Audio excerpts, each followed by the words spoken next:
What kind of story will a knight from a fantasy world experience in the abyss of a demon's lair, who accidentally gains the inheritance of a cultivator?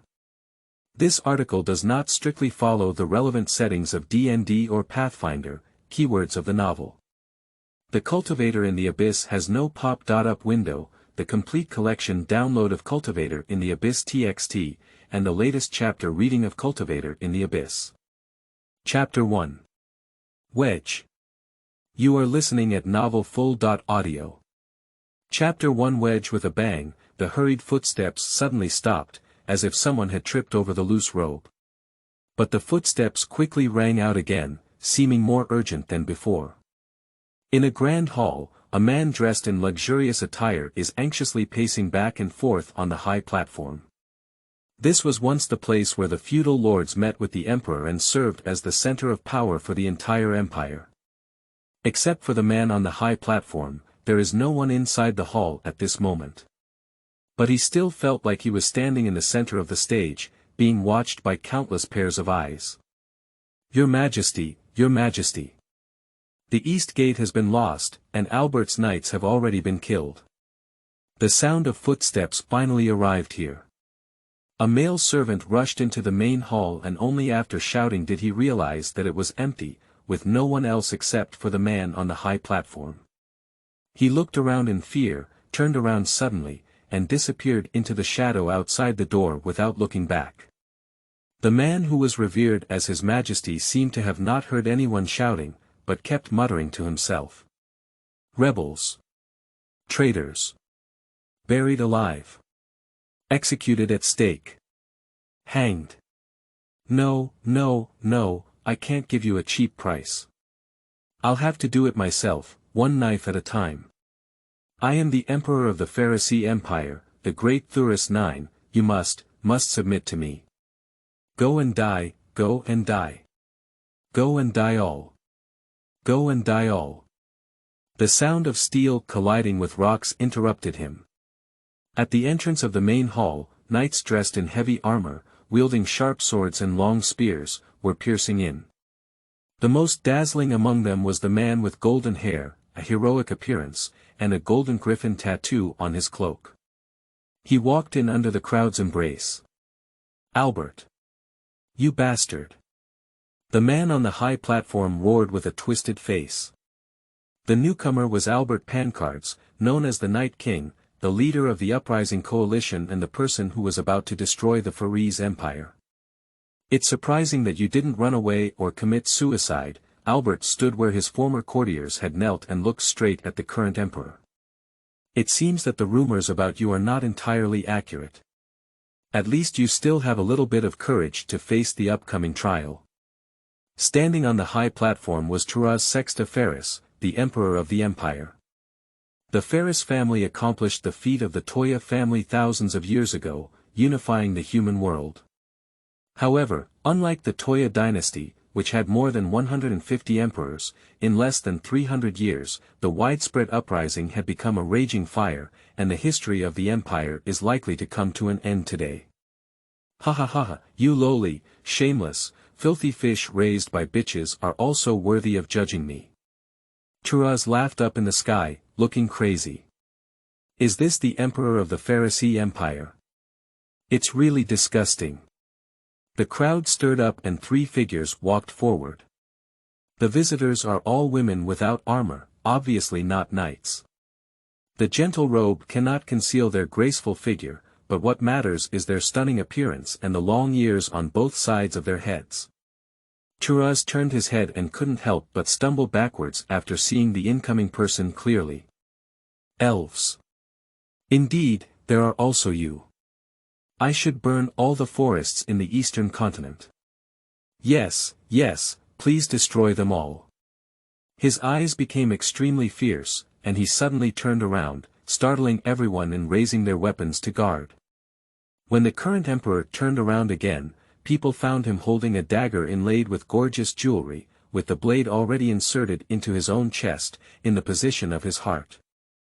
The imperial emperor was panting heavily, his eyes still wild, revealing a strange smile. I am the master of this world. The master has the right to do anything with his property. Yes. Do anything. The army is coming. You all must be buried.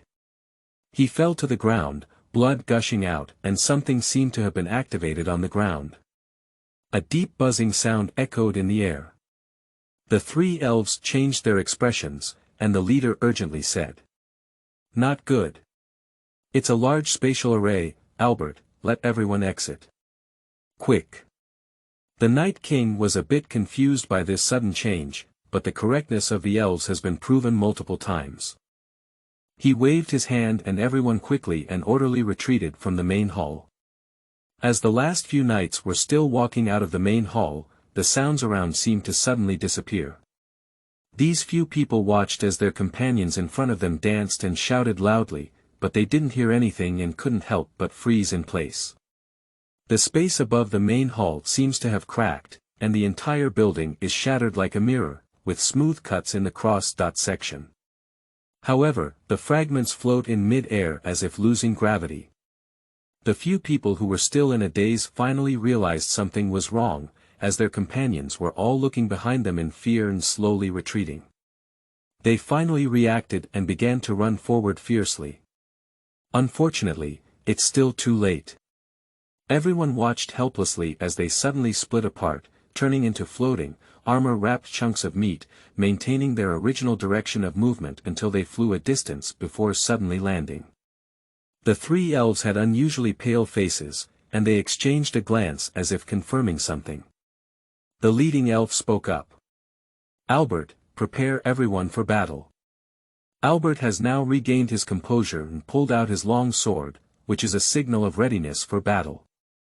"Everyone on guard. Captain, come to me." Soon, 7 or 8 people walked out of the crowd. They are the powerful aides of the Night King Albert and his strongest warriors. Everyone's faces were solemn. This was supposed to be the moment to celebrate victory, but the development of the situation seemed to have exceeded all of their expectations. "What are the enemies we are facing?" a tall knight asked. This person is around 30 years old and under, standing nearly 6.5 feet tall, with slightly curved black hair. The resolute face was like a knife or axe, covered in casually shaved stubble. Under the deep eye sockets are a pair of pale blue eyes, reminiscent of lakes in the valley. "Sir Lancelot, do you remember the ancient history I mentioned?" The elf led by him seemed quite enthusiastic about this brave knight. "You have told many wonderful stories, High Priest Aspasia," replied the tall knight named Lancelot politely. "What do you specifically mean?" "Elves, legendary pets of heaven and earth, immortal creatures. Shortly after the outbreak of the uprising, they arrived at the ranks of the rebels. Successive emperors of Faris ordered the burning of the dense forests of the East Continent, which were the homes of the elves, as much as possible. They guided the rebels through the forest, using magical herbs to treat wounded soldiers, and were also the best scouts and archers, greatly helping the cause of the rebels. Of course it was the Great War that destroyed the elf clan tens of thousands of years ago," said Aspasia, the leader of the three elves. "I felt the aura of the abyss, and it seems that the elders' suspicions of the Faris Empire's royal family have been correct. Get ready, the teleportation channel has stabilized, and something is about to come out.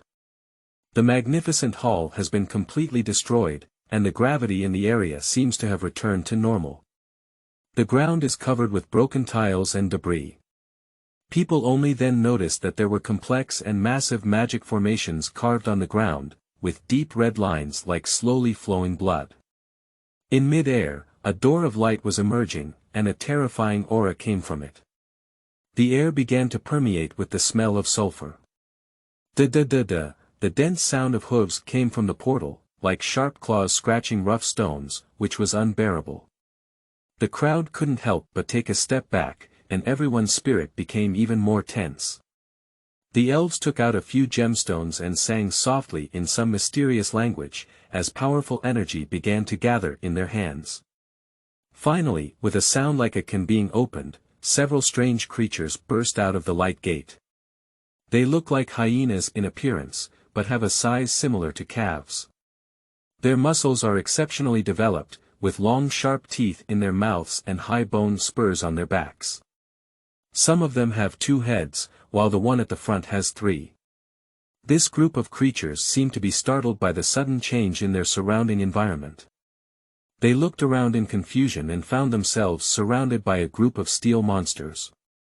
They did not launch an attack, but instead retreated and squeezed together, roaring low into the crowd as if threatening something. Although the knights had never seen such an ugly creature, their year-round battles made them instantly feel the fear of the other party. Charge! Albert accurately grasped the fighter jet and shouted with a fierce swing of his sword. With his roar, the tall knight named Lancelot took the lead, waving his huge 2-handed sword and charging out. Under his leadership, all the knights began to charge. Lancelot's target is the creature at the forefront with 3 heads, and he has already recognized it as a leader. His opponent did not sit idly by. With a roar, the 3-headed monster rushed towards the knight. When there were still several yards between the 2 sides, the monster leapt up with a fierce force and bit forward with 3 bloody jaws. Upon seeing this, Lancelot stepped forward heavily, and the ground was instantly covered with spider web-like cracks. He used this foot as a support, gathered all his strength, and swung his long sword from bottom to top, fiercely slashing at the falling monster. The length of the giant sword played a decisive role in this showdown, with the weapon hitting the head in the middle of the monster in the air first. Sharp teeth were completely unable to stop the metal containing terrifying power. The blade was like a hot knife cutting butter, dividing the monster's upper body in half and spraying red blood all over Lancelot's body. But Lancelot's movements did not stop at all, and his spin was a horizontal slash, completely cutting the body still in the air in half. His success greatly inspired the knights behind him, and the crowd surged forward, quickly knocking over the other monsters. The square was filled with overflowing blood and meat. It looks quite fierce, but it's actually nothing. It scared me to death, haha. The sound of relaxation came from the crowd. Fear always comes from the unknown, and when the object of your fear is killed by your own weapon, the fear disappears. The captains under the Night King's command did not relax. They gathered together again and looked at the light gate in mid-air. Albert spoke to the elf and asked, "High Priest, what kind of creatures are these? Where do they come from? What world is behind the portal?" The elf priest Aspasia stared blankly at the monster's body and did not immediately speak, while another elf responded.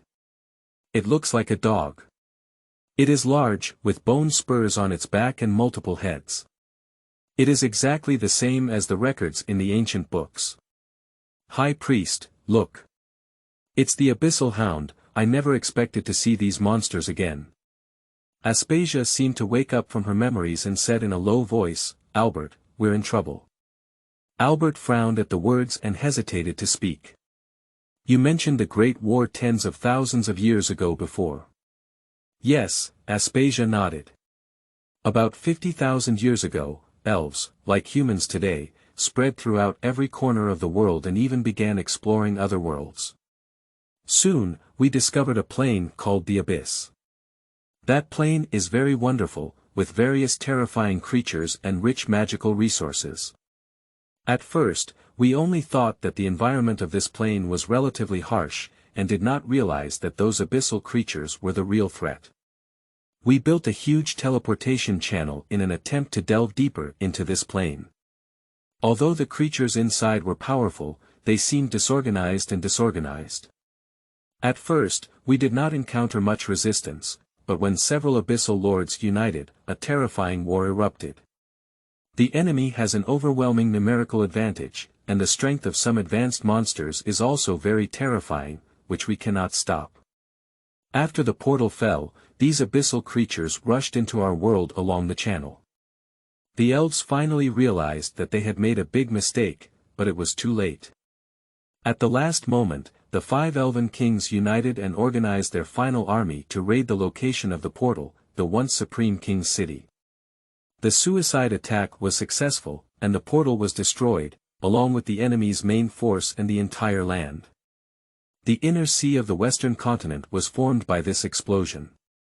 Although elves have an almost infinite lifespan, due to the severe damage to the environment of this world, it is difficult for us born from natural forces to reproduce new offspring.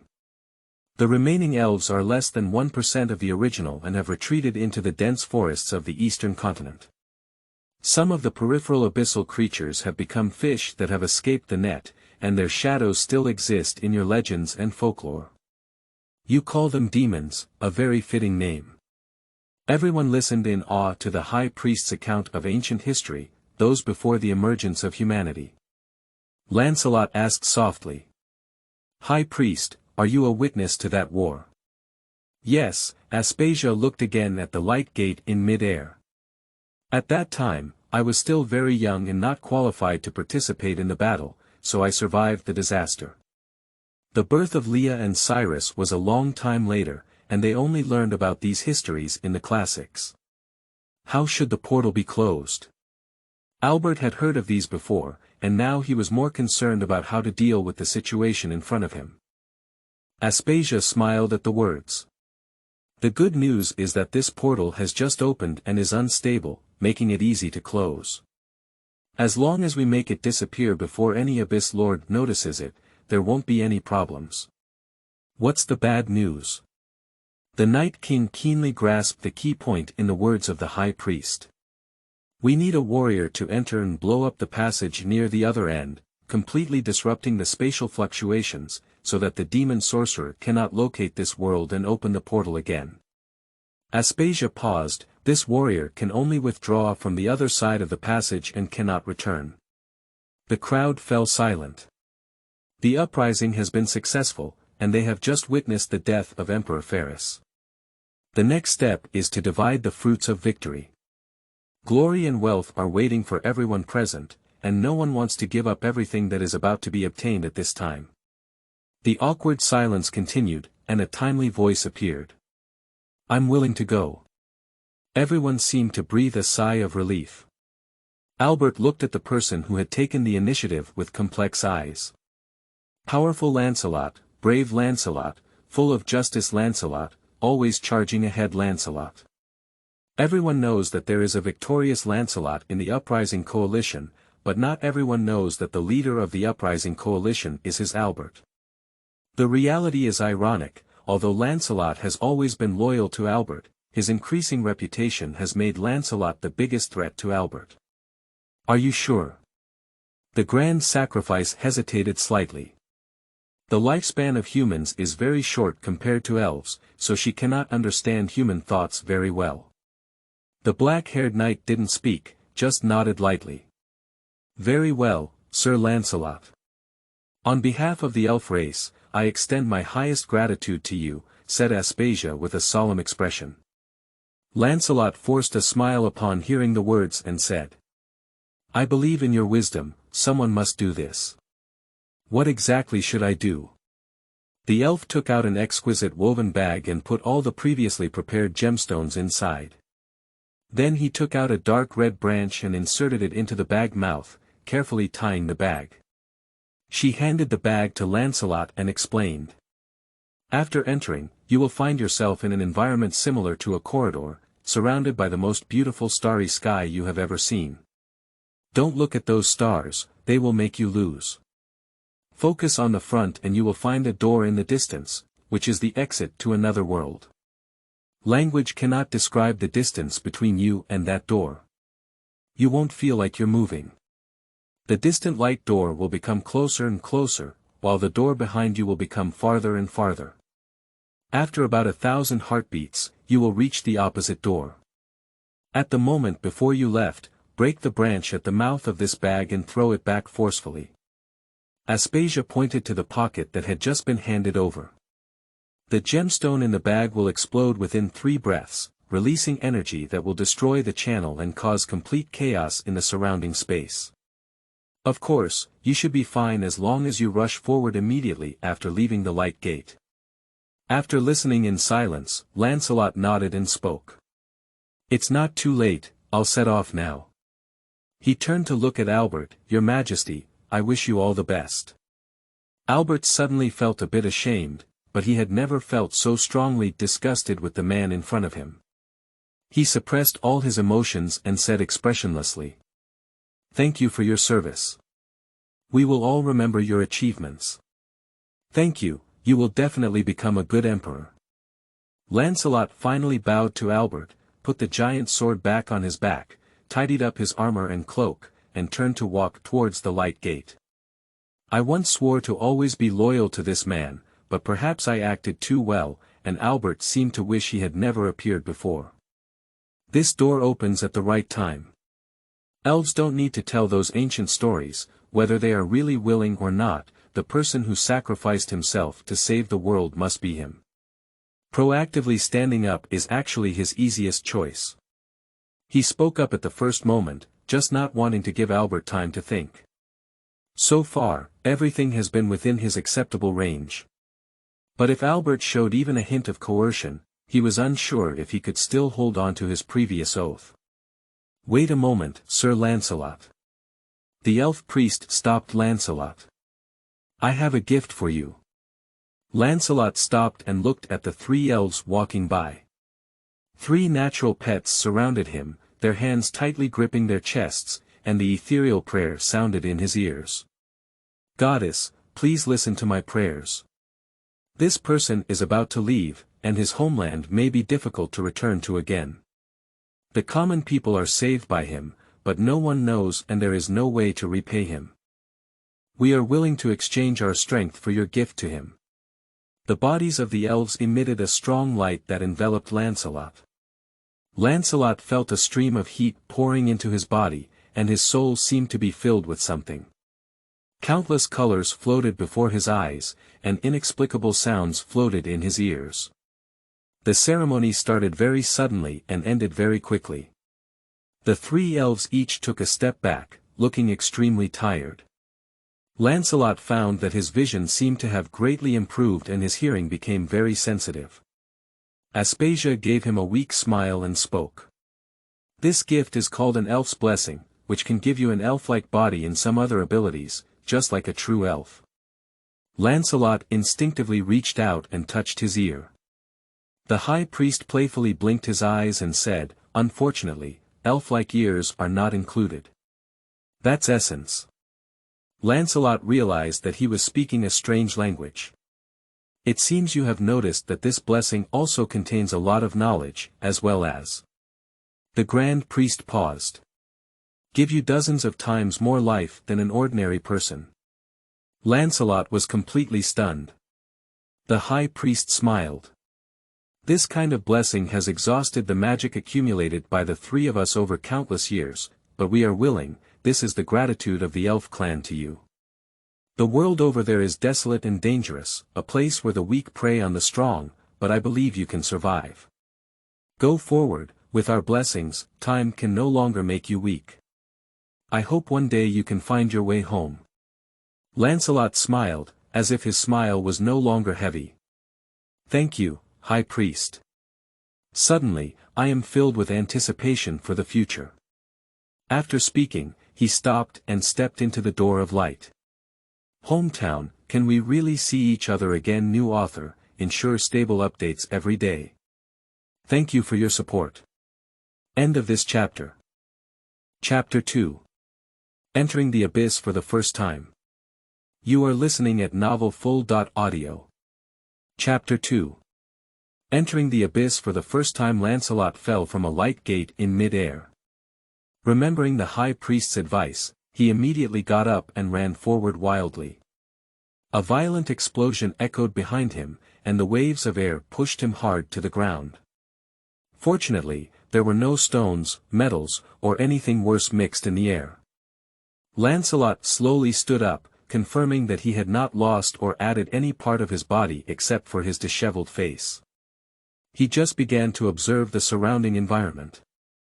The first thing that caught his attention was the dark red sun in the sky, weakly projecting almost imperceptible warm red light.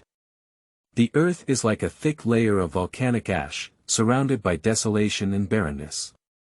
Some eerie shrubs are scattered haphazardly on the land, and occasionally a few tall trees appear to be full of aggression. To his left is a huge flat surface with many terrifying pits on the ground, and in the distance, there seems to be a river. On the right is a huge mountain range, blocking his view. The Blessing of the Elves contains a lot of knowledge about this world, and Lancelot closed his eyes to sort out the constantly emerging information from the bottom of his heart. This plane called Abyss has a multi-layered spatial structure, each layer resembling a small world. There are portals on the surface of each layer that lead to unknown layers, but any layer dug down a certain distance at any position will be forced to be transported to a fixed lower layer, which determines the order of each layer. The vastness of the Abyss plane exceeded the imagination of the elves. They had already explored the 6th level as far as they could, and the area they had discovered had already exceeded their world. The area of each layer is slightly smaller than the previous layer, so the elves speculate that the Abyss world may exhibit a porous spatial structure, and there must be a bottom. The widely circulated belief among abyssal creatures is that the Abyss has at least 666 layers. According to them, this is a chaotic, barren, and cruel world, where the earth itself is filled with evil energy, and any good character is out of place here. But here is also a rich world, with a large number of precious minerals, powerful magical items, magical natural creations, and abyssal creatures of great research value. At least their evaluation of abyssal creatures in Lancelot's version of Elf Blessing is of great research value. Demons are the indigenous people here, with great differences in strength and intelligence among different species, but their common characteristics are irritability, evil shamelessness, and unpredictable behavior. The elves speculate that this is likely related to the long-term impact of the rampant evil energy in this place.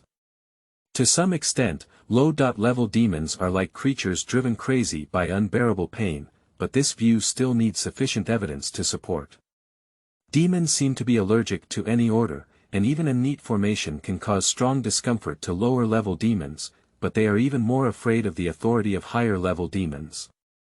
Therefore, demons have little social organizational structure, but the most powerful demons can rely on the pressure of their superiors to organize terrifying armies to fight against each other and seize any potentially valuable treasures or territories. But demons are not the only creatures here, and travelers from other worlds occasionally stumble into them. They either wandered here due to various accidents, or voluntarily arrived by teleporting magic. Through contact with them, the elves confirm the existence of multiple upper worlds, and even in other worlds, there is a race of elves whose language is a variant of dragon language. In addition, according to the records of the elves, they also came into contact with a creature that claimed to be a devil. They are as powerful as demons, but they demonstrate extremely high wisdom and discipline. The elves quickly realized that the evil level of demons was no less than that of demons, and because demons did not possess the uncontrollable madness of demons, they were far more dangerous than demons. The demons seemed to be exploring the abyss at the time, and with the power and cunning they had demonstrated, they are likely to have gained a foothold in the abyss now. The elves also mastered the demon language commonly used in the abyss, and this knowledge is also included in their blessings to Lancelot. Lancelot attempted to release a spell to summon a warhorse, and a white light flashed through, making the summoning effortless and successful. This is a very practical spell taught by the elves to the Knights of the Uprising Coalition, but its success rate is not high in their world. It seems that the connection between the abyss and the elemental plane is quite close. However, there is a significant gap between the summoned warhorse in front of him and the image in Lancelot's mind. The creature in front of me has the shape of a horse, with red flames burning in its eyes, scales growing all over its body, and explosive muscles. The creature summoned by summoning warhorses comes with their own harness, but the harness on the back of the creature in front of them looks exceptionally sturdy, as if it is prepared for a creature several times heavier than humans. This is a demon warhorse, seemingly still walking in a place where magma is flowing. Its hooves are filled with terrifying high temperatures, leaving scorched marks where it steps. Being forcibly summoned by a spell to a strange place made it very unhappy. It lifted its head and looked at Lancelot. A voice in the dark told it that the guy in iron clothes in front of it was the culprit who brought him here. Without hesitation, it raised its hooves and kicked Lancelot hard. Lancelot naturally couldn't have drawn his sword and chopped off the foot of his means of transportation. In a hurry, he could only roll low to the side and dodge the hooves that looked like gun heads. The black warhorse attacked again, but this time Lancelot had already removed his big shield from behind and blocked himself. With a loud bang, Lancelot was kicked back a few steps, and 2 sunken hoof marks appeared on the shield that had undergone countless sword and hammer tests. The warhorse charged towards Lancelot again, but suddenly fell to the ground, struggling to get up. Originally, while blocking the giant shield, Lancelot threw out the pre-prepared lanyard, accurately tying it to the neck of the demon warhorse. Then, he saw the moment when the demon warhorse charged again and exerted force, causing it to lose balance and fall to the ground. At the moment when the warhorse fell to the ground, Lancelot pounced and pressed his opponent tightly under him. He was like a wrestler who seized the opportunity, gripping the warhorse's throat with both hands and tightly wrapping his legs around its long neck. The demon warhorse struggled fiercely, trying to shake off this annoying guy, but on the one hand, Lancelot's weight made it difficult for him to maintain balance, and on the other hand, as he struggled, Lancelot's hands became tighter, causing it to gradually suffocate. Its movements finally slowed down, like a failed beast in the race for the throne, giving up its struggle and making a submissive gesture. Lancelot was not sure which demon or horse had more components in his body, so he slowly let go of his hand and confirmed that the other person was genuinely obedient. It seems that there should be more horse elements, otherwise this spell will have to be renamed. The fight just now seemed to have calmed the warhorse down. It obediently let Lancelot get on the horse, and some nature in its body made it understand that it had to obey the new owner, but it still felt a bit uncomfortable. Lancelot looked around, thinking about the next action plan. First, confirm which level you are on. The top layer of the abyss is a place that is quite similar to the material plane and is also the place where outsiders visit the most frequently, so it is relatively the most friendly to outsiders. According to the elf's records, the ground on the first floor is covered with thick ashes, and deep pits can be seen everywhere, leading to the unknown lower world. The direct current of the Styx can be seen everywhere, like a spider web, densely covering every corner of this world. Everything currently conforms to the description of the first layer in the record, but Lancelot must remain cautious about this. He recognized the surrounding environment and decided to move forward towards the bare mountain range first. According to his idea, there is a high possibility of encountering a large group of wandering demons on the plain, and even demon towns along the river, which he, who is unfamiliar with, cannot cope with. In the mountains, it is easy to conceal oneself and observe the surrounding situation from a high position, determining the next direction of action. The mountains in the abyss are very steep, as if they were forcibly pulled up from the ground by a giant. He found the most gentle route in his field of view and planned to march towards the mountaintop from there. Lancelot rode his horse slowly along the winding mountain road. The dark red sun gradually rises, and it seems that there are changes between day and night here, but the sun in mid-air still appears as red as a sunset, generously giving the earth a little heat. After turning a mountain pass, Lancelot suddenly heard a noisy sound, as if many creatures were gathering together. He quickly jumped off the horse, lowered his body, and touched where the sound came from. After sneaking forward for a while, Lancelot found the spot where the sound was coming from, right in front of him in the valley.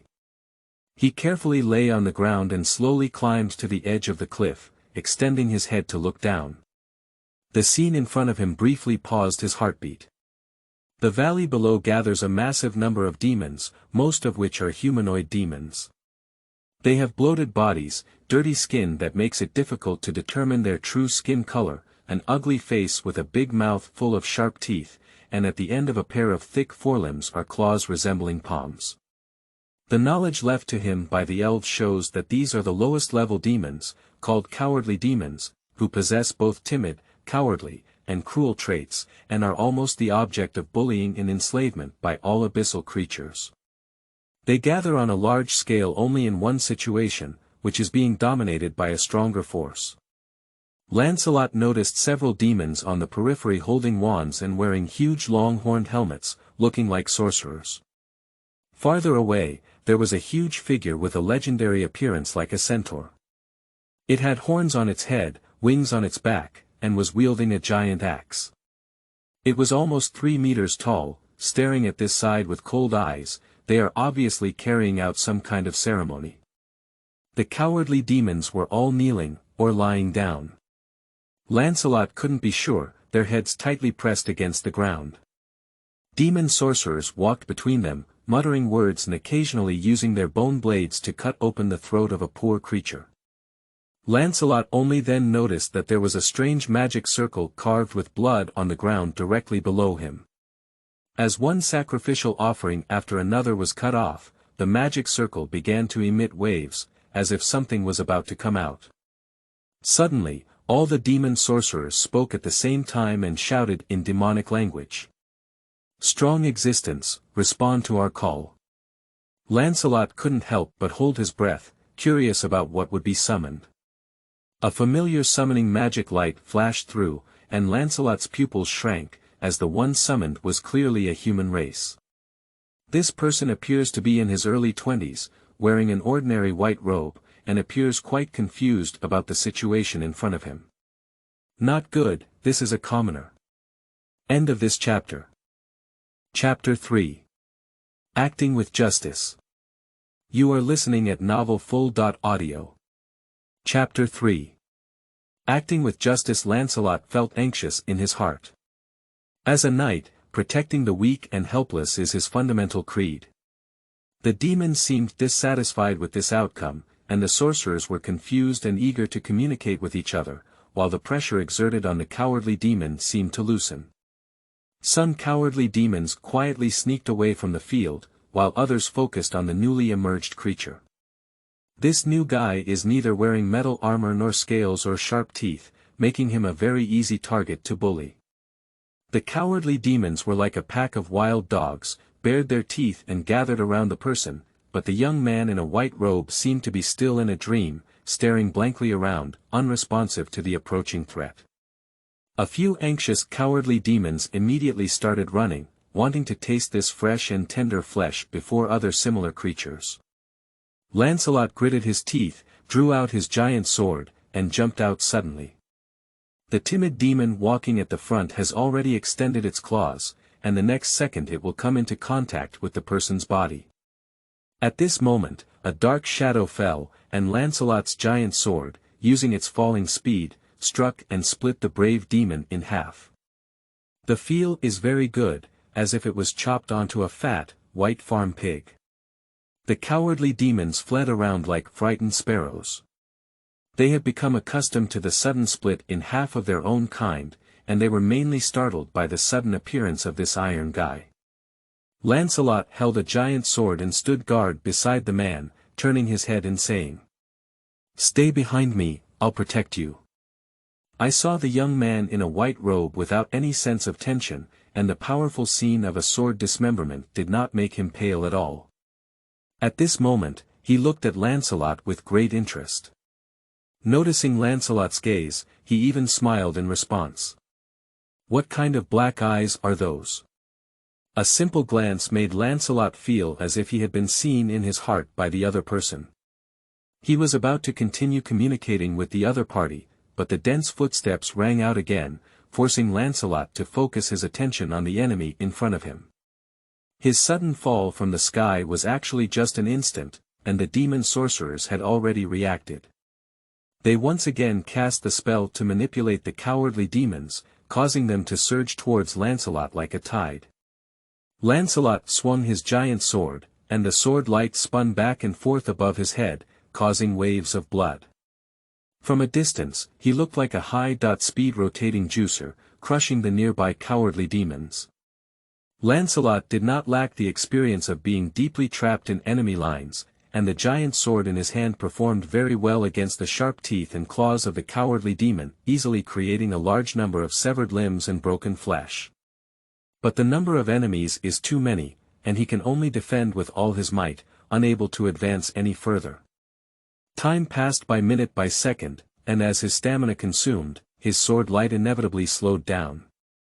One or two claws crawled through the originally airtight defense, but could only leave a faint scratch on his armor, which was quickly severed from his body.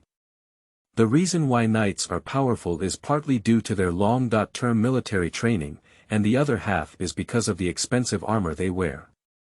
The morale of the cowardly demons has finally been destroyed, and fear has completely engulfed them. The magic of the demon sorcerers manipulating their minds can no longer have any effect.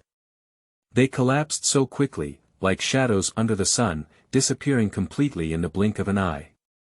But in the world of the abyss, no one has ever expected the cowardly demon to win by quantity. The mission entrusted to them by demon sorcerers is very simple, to consume the target's stamina as much as possible. The cowardly demons have done an excellent job in this regard. The giant sword that stopped dancing wildly surged up Lancelot's body with fatigue. He only then felt his arms sore and swollen, and his left shoulder seemed to be a bit pulled. There is an incision on the back of the right thigh, which is burning and painful, and there is no armor protection there. He looked back at the protected object, the commoner in a white robe. The other person looks normal and doesn't even have any scratches on their body. He seemed to understand the situation before him, nodded at Lancelot and spoke in a strange accent. "Thank you. Finally, there's someone who can speak human language." It only took half a day to arrive in this world, but Lancelot felt that half a month had already passed. "My name is Lancelot. I want to introduce myself or something. Let's talk about it when we're alive." The large demon holding a giant axe is walking step by step. The demon sorcerers have now retreated to the periphery, dancing strange dances like cheerleaders. A strange light emerged from the surface of this big guy's body, and his body size grew again at a visible speed. The giant axe, which originally needed to be held with both hands, now fits perfectly with one hand. It seems that the main purpose of the demonic sorcerer's dance is not to cheer and cheer. A worse situation arose, and the big guy pulled out a two-handed giant axe from behind. Now Lancelot is facing a war monster that is close to 13 feet tall, wielding two giant axes, and still smoking through his nostrils. The monster began charging towards Lancelot, roaring in demonic language as it ran. "Foolish mortals! How dare you destroy Oryx's plan? I will roast your souls in the eternal volcano for 10,000 years." Lancelot read a satirical novel about a guy who wanted to become a knight, and there was a paragraph about fighting the mill that left a deep impression on him. At that time, he couldn't take his breath out of laughter and couldn't imagine the experience of fighting against the windmill, but now he can slightly understand. If the speed of the mill's windmill reaches up to 100 revolutions per minute, and it will actively charge you, curse at you, and even spray fire at you, then it is indeed a very terrifying opponent. Lancelot's mind was spinning rapidly, thinking of possible solutions. Facing enemies head-on is not realistic, and one may be able to use their flexible advantages to maneuver one or two times. Just now, when he was holding the axe with both hands, his right hand was positioned higher, which means that this demon is likely right-handed, and there may be many flaws on his left hand. I have to be like a bee surrounded by flowers, occasionally peeking in and poking, but don't expect to kill my opponent with a single blow. If I get hit, it's all over. This is Lancelot's greatest advantage. No matter how powerful the enemy is, he will calmly think about countermeasures and seek smooth opportunities. Just as he was preparing to face the impending blow, he suddenly heard the person behind him confidently say a word. "Chicken." What kind of chicken? This is his last thought before the brain strike. I saw a green stream of light flying out of the man's sleeve behind me, instantly circling around the oncoming demon several times, and then dividing into several smaller streams of light, shooting towards the demon sorcerers around me. The demon in front of him is still charging, but the speed of various parts of his body is not consistent. His body has been cut into countless thin pieces, like a overturned chip or a pile of cards waiting for gamblers to draw, spreading out on the ground along the original direction of charge. The demon sorcerers on the periphery are also like dolls made of ice and snow, silently melting under the sun and turning into a pool of flesh and blood on the ground. Lancelot turned back in shock and saw the green light hovering around the young man in the white robe. Finally, the brilliance converged and flew back into the hands of the young man in the white robe. The original body of that green light was a small sword, with a body full of emerald green, resembling both bamboo and precious jade, and small gold threads inside, like thunder patterns. The young man in the white robe smiled slightly at Lancelot. "Thank you very much, Taoist. I don't know where this world is. Why am I summoned here?" Lancelot struggled to swallow his saliva, but his first sentence was, "What kind of chicken?" The young man in the white robe smiled again and explained. "What I'm thinking is illness, meaning swift and fierce. It's just a spontaneous shout when controlling this green bamboo flying sword to attack." Lancelot's brain finally returned to normal operation, and he roughly understood the situation before him. The demons attempted to summon powerful magic but did not fail. In fact, their summoning was very successful, but this powerful existence happened to be a human. He suddenly felt a little uncertain. Can humans really be so strong? Isn't this calling for any deity? What does this strange nickname mean, brother? But now it's not time to dwell on these things. This powerful presence just asked a question, and he hasn't given an answer yet. Lancelot quickly spoke up and explained the situation here, presenting all the knowledge he had gained about planes, abyss, and demons from the elves. "I can't believe there is such a vast world, full of wonders. But why are you here? Is it possible that our human race is also thriving here?" Upon hearing that the other party also claimed to be human, Lancelot couldn't help but marvel in his heart. How did he actually do it? "I do come from another world." For some reason, a portal connecting the abyssal world was opened by a group of evil guys. "In order to prevent demons from entering our world, I had to come in and destroy the portal, but the cost was that I could never go back." As he spoke, the young man in the white robe kept staring into his own eyes. Lancelot felt that the gaze was simply penetrating his heart, revealing all his secrets. "I see." The young man in the white robe nodded. "I feel that this space is starting to exclude me, and I'm afraid I'll be returning to my original world soon. It's fate that we met again. I wonder if there's anything I can do to help you with. Can you take me out of here together?" Lancelot asked hopefully. "I'm afraid not," the young man in white shook his head. "Your spiritual awareness is too fragile to withstand the impact of crossing boundaries. Even if I protect your physical body, it will be of no use." Lancelot felt depressed for a moment, but suddenly he had a flash of inspiration and quickly asked, "Can you teach me how to become as strong as you?" Upon hearing this, the young man in the white robe smiled. "Do you want to cultivate in this world?" Interesting, interesting. Ha ha ha. The laughter stopped, and the young man in the white robe said solemnly, "If you want to be like me, can you resist loneliness, endure loneliness, remain steadfast, and never change your original intention? What can you do? You can do it. Practicing is like sailing against the current, never slacking off for a moment. Every time you break through your strength, you will face a calamity. A slight mistake will lead to thunderbolts and your soul will be shattered. Would you be willing to do so?" "I am willing. This will be a lonely road. No one in this world can help you, and I can only point you in the direction of the road. You have to explore and try on your own, and you are destined to face countless failures. You may persist. Can persist. Ha ha ha. All right. All right. All right. Since that's the case, why not pass on the great way to you?" Lancelot knelt down and saluted the young man in white robes with the most solemn and ceremonial ceremony he knew of attending the emperor.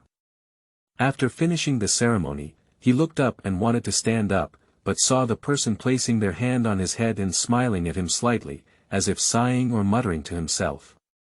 "The immortal caresses my head and grows my hair." End of this chapter. Chapter 4. Knights. You are listening at novelfull.audio. Chapter 4. Knights. The familiar feeling came again. Within a day, Lancelot's brain was directly infused twice, and he already had experience with it. The blessing of the elf is to turn a large amount of information into a part of his memory, although direct, it makes his memories quite chaotic. But this time it's different. Lancelot discovered that there was an extra bamboo slip in his spiritual world, which seemed to contain infinite information. However, it did not have any impact on his thinking in daily life. Only when he opened the bamboo slip with his mind would he come into contact with the knowledge inside. The young man in the white robe showed a slightly surprised expression as he saw Lancelot recover from his daze so quickly. He smiled and said, "We are people of cultivation, using the power of heaven and earth to seek the truth of the Tao. Our pursuit is to live the same life as heaven and earth, and shine the same light as the sun and moon. Today I will pass on your teachings, but in the future I will not be able to provide you with any guidance. It is difficult for us to be matched as masters and apprentices. Let's just consider it as an opportunity one have given you. I have left you with the beginner's cultivation techniques, but the power of heaven and earth in this world is different, and the later cultivation techniques may not be applicable. You still need to slowly explore them yourself. Therefore, I have also left you with my own and your ancestors' cultivation experiences, which should have a greater impact on your cultivation. It is important to note that on the path of cultivation, the exploration of the Tao is fundamental, and cultivation is just a small detail. I believe you can embark on a unique and most suitable path for yourself. My name is Hanli, and I am the founder of the Qingyuan Palace in the spiritual realm. If we have fate in the future, perhaps we can see each other again." The figure of the young man in the white robe gradually became blurred, and Lancelot bowed respectfully. "Thank you very much for spreading the Dharma to Han Tianzuan. Congratulations to Han Tianzuan." When he lifted his head, the white figure had already disappeared, like a dream. But there were still soft laughter echoing in the air, and the scattered corpses and swollen arms around him reminded him that everything that had just happened was true. Lancelot closed his eyes and felt it again, touching the bamboo slip in his spiritual world. He couldn't wait to fully understand, but this place was clearly not suitable. Vultures are already hovering overhead in the sky. Lancelot didn't want to know what kind of existence this floor full of flesh and blood would attract. If that great demon had carried any valuable item, it would probably have been cut into countless pieces by now. However, Lancelot successfully found a red gemstone in the pile of poker belonging to the head. It sparkles with a beautiful light that is hard to miss. The gem still carried the demon's body temperature, and Lancelot held it in his hand, feeling the powerful power contained within. "Let's go back and study the purpose of this thing. We must leave now." He reached his finger into his mouth and blew a loud whistle. The thumping sound of hooves quickly came, and black war horses appeared at the entrance of the valley. The demon warhorse seemed to be startled by the tragedy in the valley, and its gaze towards Lancelot even carried a hint of fear. Lancelot chuckled inwardly, realizing that this guy's original rebelliousness had completely disappeared, and that he himself had become a fox pretending to be a tiger. He put his giant sword back on his back, flipped over and jumped onto the horse's back, disappearing into the towering mountains. Holmium on the red wasteland, in a steel fortress. A tall figure dressed in splendid attire was sitting on a throne carved with a six-pointed star, listening to reports from his subordinates. "Have you found Oryx's whereabouts?" "Yes, great master."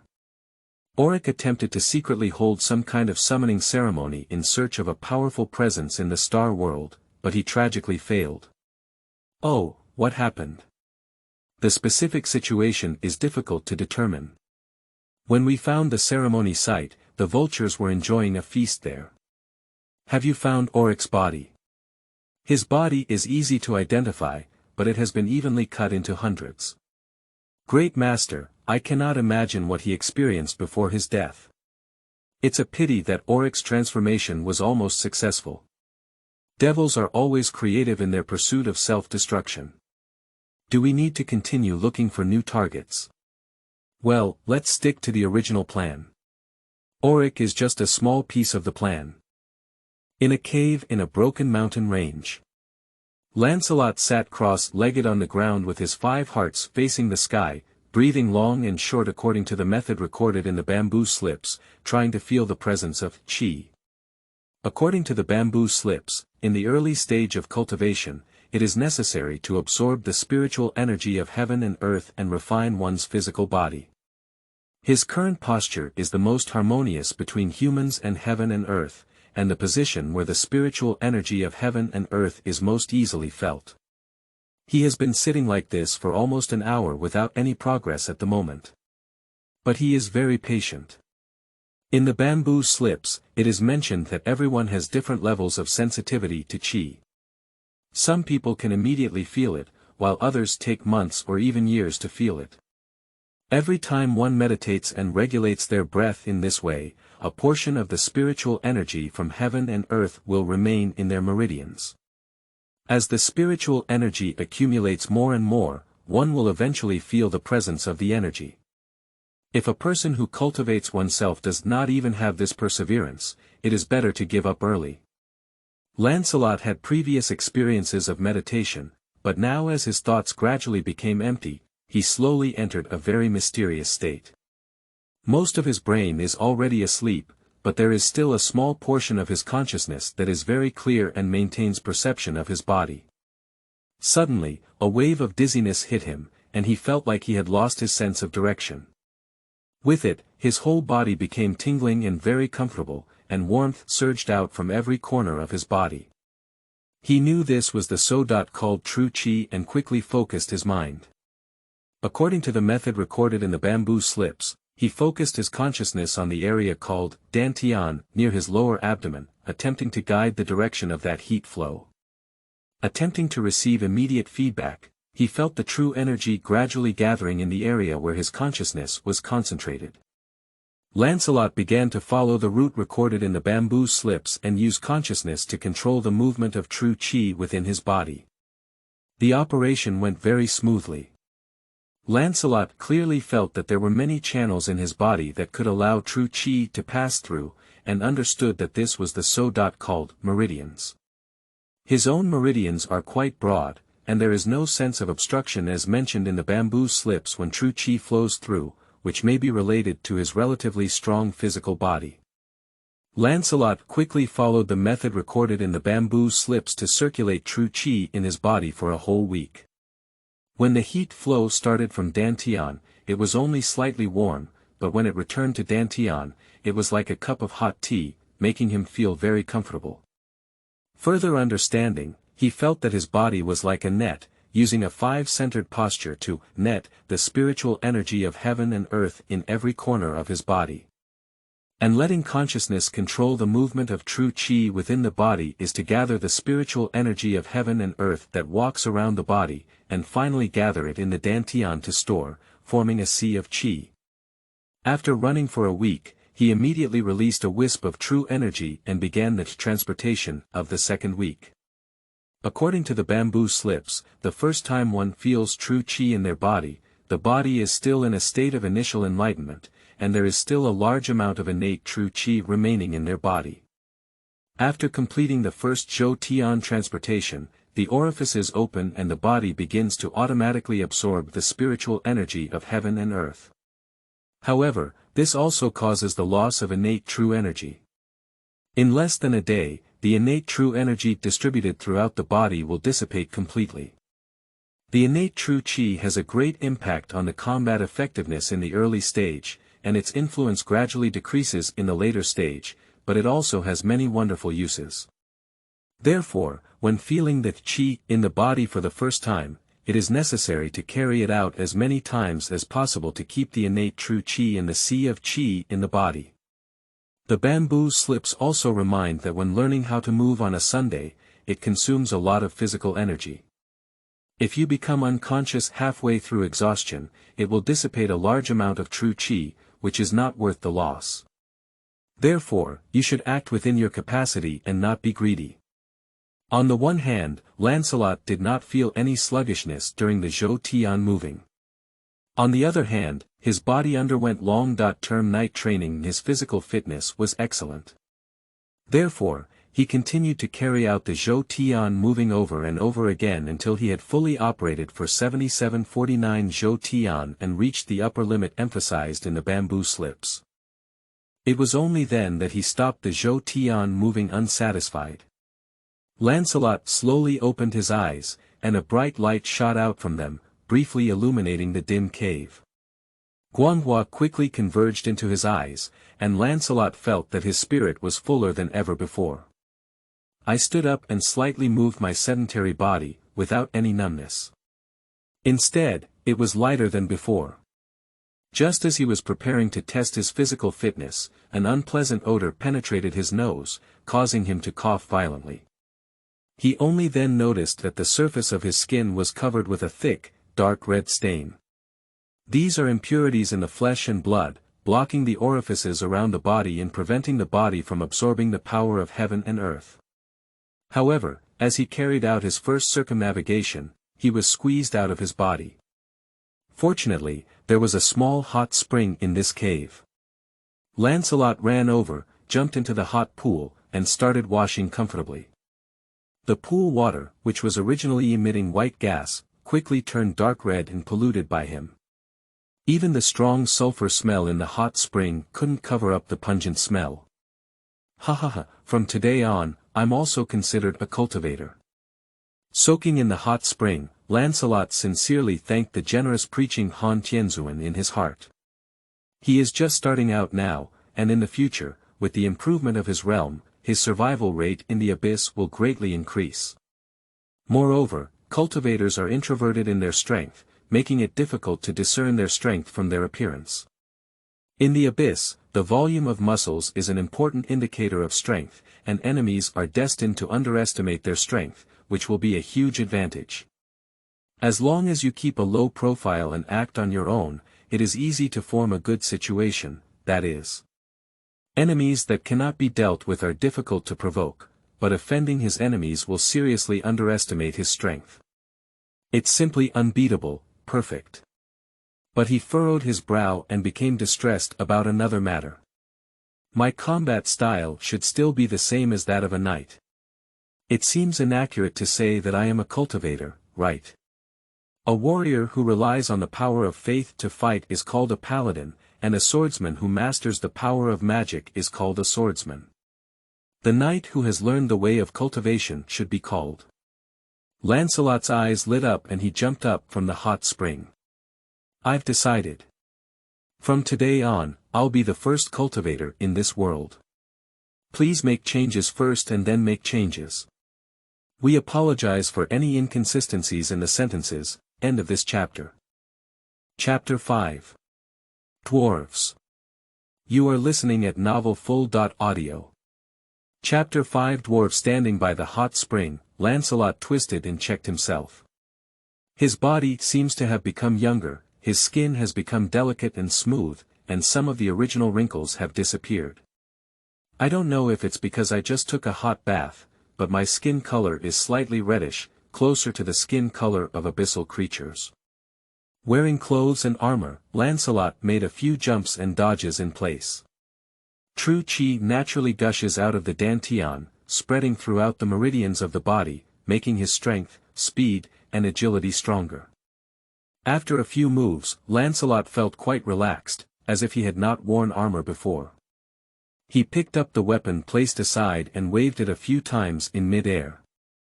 The originally heavy giant sword in hand has become much lighter, emitting a wind-breaking sound that only appears when fully swung. Lancelot was confident that his strength had increased by at least 30%.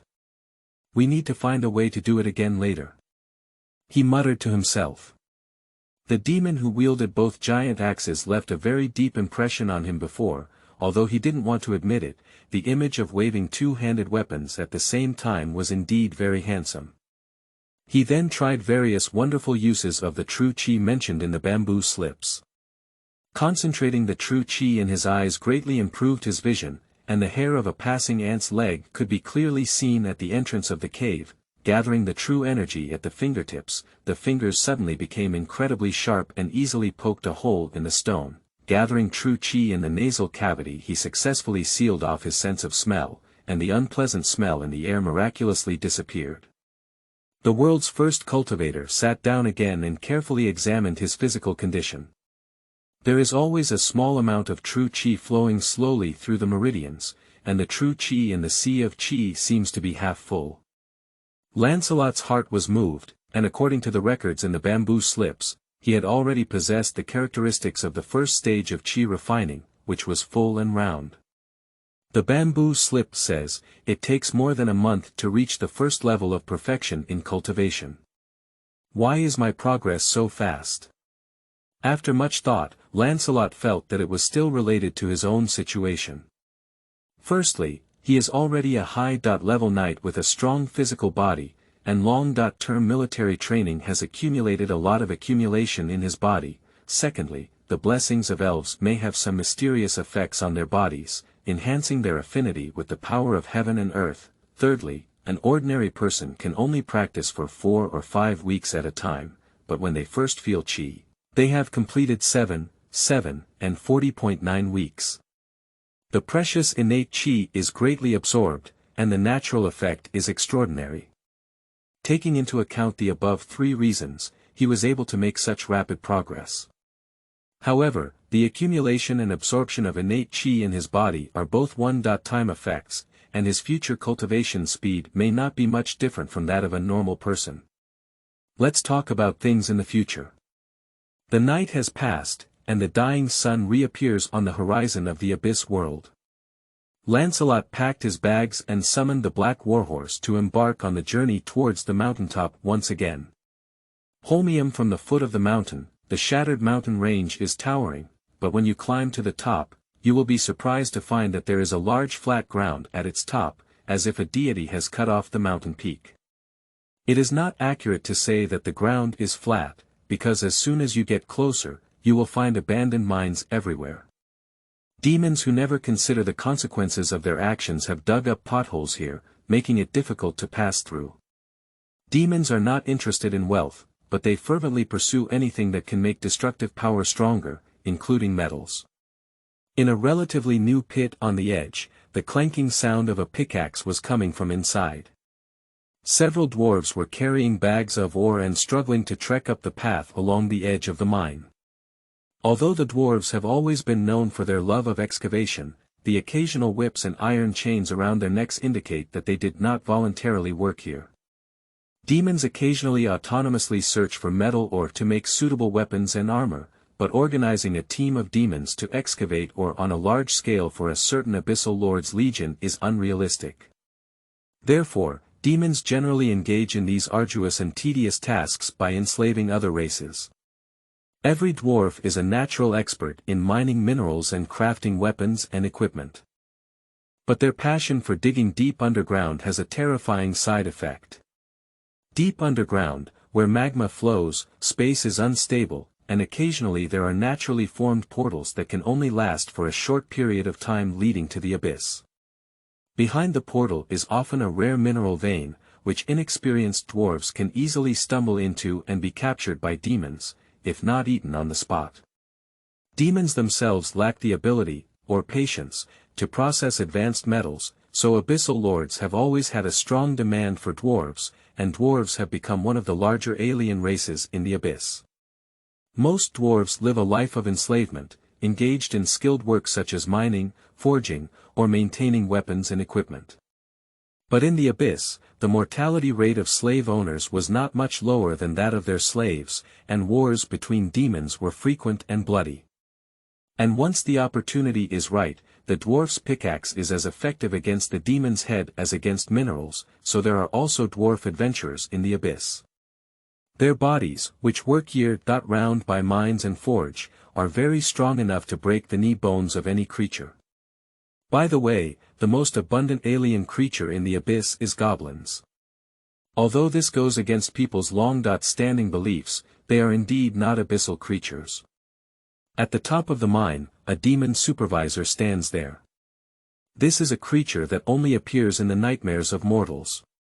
Its body size is slightly larger than that of ordinary humans, with a lower body resembling a fly and 4 insect-like slender feet, allowing it to crawl on almost vertical walls.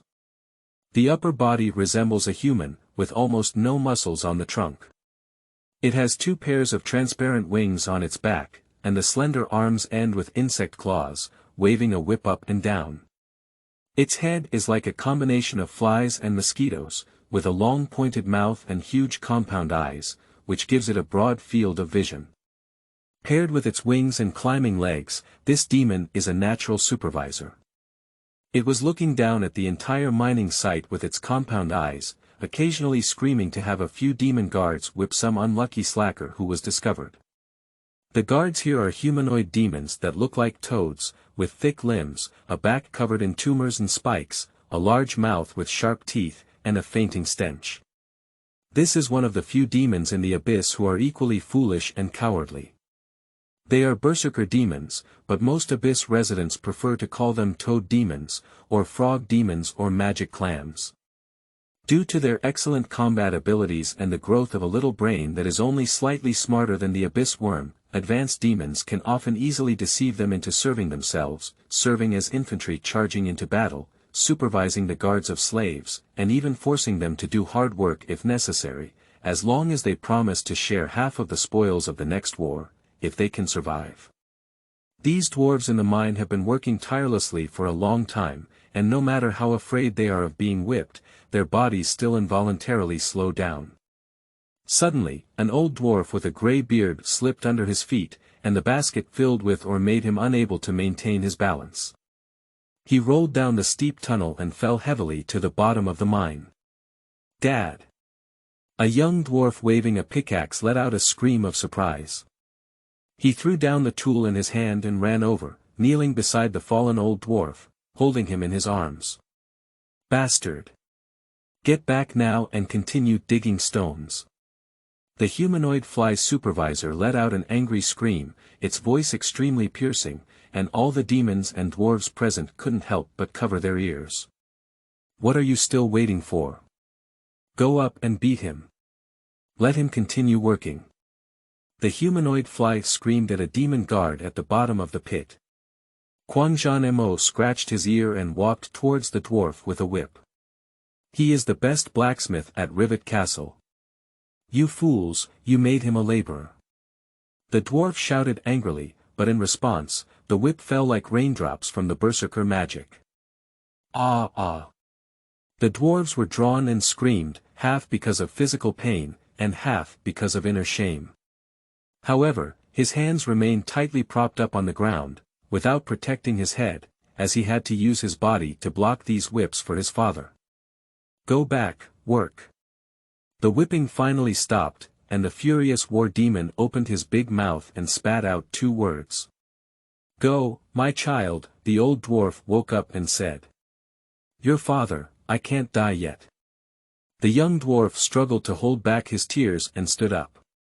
He secretly glared at the ugly humanoid toad with a hateful gaze, lowered his head, and walked towards the pickaxe thrown on the ground. The sound of the whip echoed behind him again, and he instinctively crouched down, holding his head in both hands, trying to resist the terrifying blow. The sound of whipping continued, but the expected pain did not come. He looked up in confusion, and the scene in front of him instantly made his eyes blood red. The mad war demon was still waving his whip, whipping the old dwarf, repeating the words, "Go back," and "work," in his mouth. The old dwarf's eyes were tightly closed, and he had already passed out from being whipped. "I'm fighting with you guys." Something that has been suppressed for a long time finally erupted. The young dwarf let out a roar and charged towards the berserk warrior with all his strength, like a barrel of ammunition. The ugly toad demon turned its head slowly and was hit by a young dwarf. It flew out like it was hit by a giant hammer, fiercely mounted on the wall. The young dwarf knelt on the ground, anxiously shaking the unconscious old dwarf, shouting with a crying voice in his mouth. "Dad, wake up, wake up." Roar. The big toad that was knocked away stood up unsteadily and let out a roar. Mo may not have a good brain, but his physical fitness is not just a waste of fame. It grinned with a terrifying smile. The job of guarding is too boring, but fighting is more in line with its nature. The young dwarf picked up the pickaxe on the ground and turned to face the fierce battle demon. His figure was unexpectedly tall, perhaps due to standing straight. He looked taller than the other dwarves. All the crazy battle demons around the mine looked over, but they didn't intend to intervene.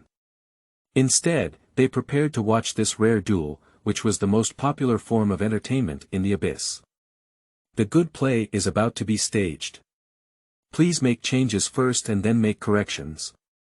If there are any typos or incorrect sentences, please forgive me. End of this chapter. Chapter 6. Fighting in Mines. You are listening at novelfull.audio.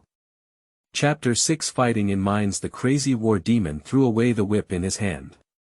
For them, the whip is too soft, so it's better to use their own claws. The young dwarf tightly grasped his pickaxe with both hands. He knew he might not see the sun tomorrow, but he would rather die if he continued this humiliating life.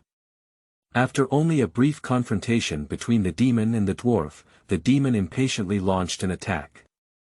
It uses its strong legs to jump like a real toad, and its two claws swing towards the target from a high position.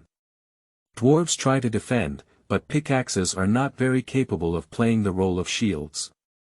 He reluctantly opened the first blow, but was powerless against the second blow that followed closely. He only had time to barely protect the key points, but was hit hard by a claw and flew out.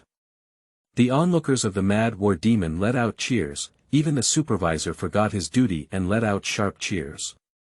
The young dwarf struggled to stand up, with terrifying wounds appearing on his arms and shoulders, but only a small amount of blood flowing out. Dwarves have rocky bodies and are naturally resistant to bleeding. Although this young dwarf looks quite disheveled, he has successfully avoided the key points and has not yet lost his combat effectiveness. Seeing him stand up again, the toad demon across from him let out an angry roar. This time it landed on all fours and rushed over like a wild boar, opening its jaws and biting fiercely. The young dwarf rolled onto the ground with his head in his arms, narrowly avoiding the blow. The audience let out loud boos. They didn't like this kind of hiding battle. As the dominant dueler, the berserk warrior was stimulated by the boos of his companions and went a bit crazy. It impatiently turned around and rushed towards its opponent, intending to use the double claw strike that had just worked. The young dwarf no longer tried to parry with a pickaxe this time. He continued to roll low on the ground, dodging the attack. But this time there was something else added. The upper limbs of the berserker demon are very thick, with its head directly on its shoulders and almost no neck, making it difficult for it to see the movements of the dwarves below in the air. As he rolled under him, the dwarf viciously extended his pickaxe. A relatively short body has many wonderful uses, such as being able to quickly adjust posture and launch attacks while rolling and dodging. A sound of broken bones came through. The young dwarf accurately nailed the tip of the pickaxe into the knee of the berserker, crushing the bones inside. The mad war demon let out a earth-shattering scream, and his landing posture exacerbated his knee injury, making it impossible for him to stand. He could only support himself with his claws and lie on the ground. Haha, who said it's hard to find a three-legged toad in this world? Isn't that right? All the dwarves laughed wildly, even the whip that fell wildly couldn't stop them. The pain completely angered the fierce war demon, and the desire for rage and slaughter had completely occupied its mind. It only wanted to tear the despicable dwarf in front of it to pieces. It charged towards the dwarf again with one intact leg and two claws, but the dwarf turned around and ran in a circle at the bottom of the mine. The three-legged toad demon couldn't catch up with the agile dwarf, and its appearance of dragging a broken leg and crawling on the ground with two claws was very comical, causing everyone, including the other crazy battle demons, to burst into laughter. Perhaps it was the laughter that stimulated it, or perhaps the dwarf was tired from running, and the distance between the two gradually narrowed. Finally, the three-legged toad seized an opportunity, kicked on the ground with one leg, and fiercely launched forward. However, the dwarf in front seemed to have inadvertently run into a dead end, with a rock wall in front and no room for evasion. No, no, no, no. Tear it apart. Son. Kill, kill, kill. Be careful. Quack. The audience let out various screams of surprise. In the eyes of the demons, the ending is already predetermined. The dwarf may be agile and strong, but the success of the previous blow was just a matter of luck. If they were facing each other head-on, there was no chance of winning. They seemed to have seen the dwarf being torn apart by those sharp claws. The dwarves, on the other hand, showed despair on their faces. The light of hope that had just ignited quickly extinguished in their pupils, and the timid even covered their own eyes. The young dwarf did not turn back, but continued to run forward. Just as the claws were less than 10 centimeters away from his vest, a stunning scene appeared. He stepped on the stone wall with one foot, then ran vertically up the wall for a step, then jumped back, leaping over the top of the berserker demon and landing behind his opponent, perfectly dodging the enemy's determined blow. With a loud bang, the big toad fiercely collided with the stone wall, and the tremendous force made it almost unconscious. Behind it, the dwarf held the pickaxe high in his hand. The voice that made people's teeth ache came again, and this time the knee of the other leg was also broken. A pickaxe is indeed very effective for hard objects. The noise in the audience suddenly came to an end, and everyone looked at the scene in disbelief. A dwarf slave, relying solely on a pickaxe, defeated a berserk warrior. The big toads with limited brains are still trying to digest the facts in front of them, while the dwarves with normal intelligence are gripping the pickaxes tighter in their hands. A few empty hands are looking around to confirm the position of the nearest pickaxe. This mine is like a gladiatorial arena, and at this moment, the battles in the arena are not over yet. Even though the knees of both legs were broken, this big toad still demonstrated the terrifying physical fitness of a demon. It crawled on the ground with its 2 claws and thighs, once again pouncing on the young dwarf. Fear is one of the weapons of demons, but at this moment its opponent has already shown confidence. The young dwarf dodged all the attacks, then seized the opportunity and broke the 2 elbows of the berserker. But the demon still hasn't lost its combat power. The final ferocity made it open its bloody jaws and bite at the young dwarf. Its opponent did not dodge again this time, but instead extended the pickaxe in his hand. With a plop, like a fish biting its hook, the 2 ends of the pickaxe pierced through the nostrils and chin of this dying battle demon. The pain made it struggle fiercely, and this fierce battle demon showed everyone how terrifying the demon's vitality was. At this moment, one foot stepped on its back. The young dwarf grabbed the wooden handle of the pickaxe, using the demon's pierced upper jaw as a fulcrum, and pulled the pickaxe backwards with all his might. His muscles on his shoulders and arms towered high, looking like a switchman working in the dwarf royal subway, about to save a train that was about to derail. Wow, ah, ah, ah, ah. The dwarf roared with all his might, and the head of the berserker under his feet was hooked higher and higher. A critical point has finally been broken through. First, the jaw of the berserker was completely torn apart, and his long tongue fell out of his throat without a chin. Then the helmet-like skull was completely lifted open, revealing countless disgusting tumors inside, a brain slightly larger than an apple. After a brief silence, the entire mine pit boiled. The dwarves cheered recklessly, while the fierce war demons roared angrily, but the most piercing scream was still from the demon supervisor. Crazy war demon. Kill him for me. I'm going to skin him. In fact, some berserker had already jumped down before the demon supervisor could speak. The young dwarf was no match and could only dodge back and forth using his short stature. However, he was unable to defeat his 4 fists with his 2 fists and accidentally stumbled to the ground, unable to get up for a moment. The situation was extremely critical. The dwarf slaves began to move one after another, waving their pickaxes haphazardly, slowing down the footsteps of several berserker demons. However, more berserker demons jumped out of the audience, ready to join the encirclement of the gladiator. A black shadow was faster than them, and the person who came was Lancelot, who had been hiding on the side for a long time. The young dwarf's battle made his blood boil, but he restrained himself from taking immediate action because interrupting a glorious duel was not the knight's behavior. However, he also took the opportunity to see the enemy's situation clearly. The berserker demons are strong, mainly relying on their sharp claws and fangs to fight. However, they are irritable and foolish, with a body full of brute force, and their combat skills are no different from those of beasts.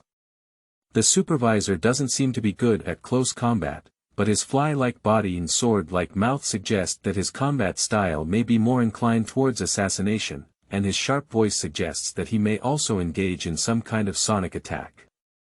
Dantian emits surging energy, and true chi flows through each meridian.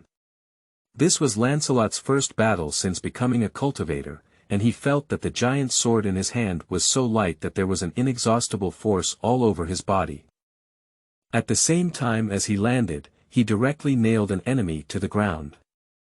With a twist of the sword handle in his hand, there was a blood hole in the back of the enemy's head under his feet. On the human battlefield, holding a two-handed giant sword, he will charge at the forefront of the team and crush the enemy's dense gun formation. In the Abyss, the performance of the two-handed giant sword is even better when dealing with enemies like Berserker, who are one head taller than humans. The long blade allows Lancelot to stay as far away from the dangerous claws of the Berserker as possible, while the destructive power of the giant sword allows him to seriously injure every enemy he hits. After chopping several pairs of claws and chopping open the heads of several toads, the siege on him has stopped. The fierce battle demons only surrounded Lancelot, but were too afraid to step forward. Lancelot reached out and pulled up the brave young dwarf, smiling as he spoke. "You're really good at it, little brother. You're so young, you guy without even a beard." The two of them burst into laughter, and Lancelot then introduced himself. "My name is Lancelot Durek, a knight who has wandered here." "No, show knight. What is your name?" The young dwarf bowed. "Thank you very much. My name is Bruto Frost, a blacksmith. It seems like you won't be able to use the shield on your back for now. Can you lend me it for a while? You haven't officially completed your apprenticeship yet." The old dwarf seemed unlikely to die for a while. "That's because of these damn demons." Blotto yelled back, feeling both excited and embarrassed, as he realized his father had woken up. Lancelot happily unloaded the shield behind him. This is a cavalry shield used to resist enemy knights with their long spears. It is very thick, but due to its heavy weight, it is not suitable for dismounting. However, it is quite suitable for Pluto's hands. Although the dwarves are only 2/3 the height of humans, their weight is similar. Their physique is very solid, and their strength is even stronger than that of humans. The size of the shield is just enough to protect their entire body. Lancelot looked at Bruto, who had instantly transformed into a heavy infantry soldier, and nodded with satisfaction before speaking. "Are you ready to deal with the remaining group of toads?" "Come on, buddy, I'm already starving and thirsty. Here's a separate explanation. I have removed most attributes that ordinary monsters are immune to non-magical weapon damage, except for special types such as virtual bodies and elements. Mainly because I feel that the setting of direct immunity is not very reasonable, and I also don't plan to strictly follow the challenge level in the monster manual. After all, we are DM, and everything serves the plot. In addition, the monster manual of 5e has changed the positioning of Berserker from Demonic Sergeant in 3R to serving as an infantry in the Demonic class, so it is not set so strongly. The challenge level is roughly in the range of 6.9, end of this chapter. Chapter 7. Barrend. You are listening at novelfull.audio. Chapter 7. Barrend. As the shouting erupted, two figures, one tall and one short, rushed towards the fierce battle demons. Although it was their first time working together, they showed a good understanding. mainly with Lancelot and Bruto. With a thick shield and strong muscles, Pluto was able to block the gnawing and clawing attacks of the berserker from the front, and take some time to break a few knees. Lancelot was responsible for protecting Pluto's wings and back, cutting off his unseen claws, inserting the tip of his sword into the mouth of the toad, and using steel boots to crush the berserker's brain. They almost instantly defeated several berserker demons, as they were about to achieve a complete victory. Suddenly, a loud roar echoed from above. This is the sound wave attack made by the demon supervisor using its wings. The sound is loud and sharp, unbearable, and everyone has to squat on the ground with their heads in their arms, trying to block the crazy noise. The impact on demons is much lighter, as they take the opportunity to break free from the entanglement. Demons have terrifying recovery abilities, and as long as they are given a while, serious injuries can turn into minor injuries. However, there are not many living toads left, and they have been almost disabled by Lancelot and other dwarves. The demon supervisor, like a spider, climbed down from the almost vertical pit wall and walked towards Lancelot and Blotto. As it approached, the terrifying sound became increasingly strong, making people completely lose their resistance and can only be slaughtered by it. This ability is almost incomprehensible to ordinary races with hearing, and must reach a higher level of strength to resist. This is also one of the reasons why these humanoid flies like demons are often appointed as overseers, and their terrifying screams can quickly quell any slave uprising. It walked step by step towards Lancelot, this unexpected human. If it weren't for him, that brave dwarf would have been torn apart, and similar scenes have been proven multiple times to be very effective in improving the efficiency of slave work.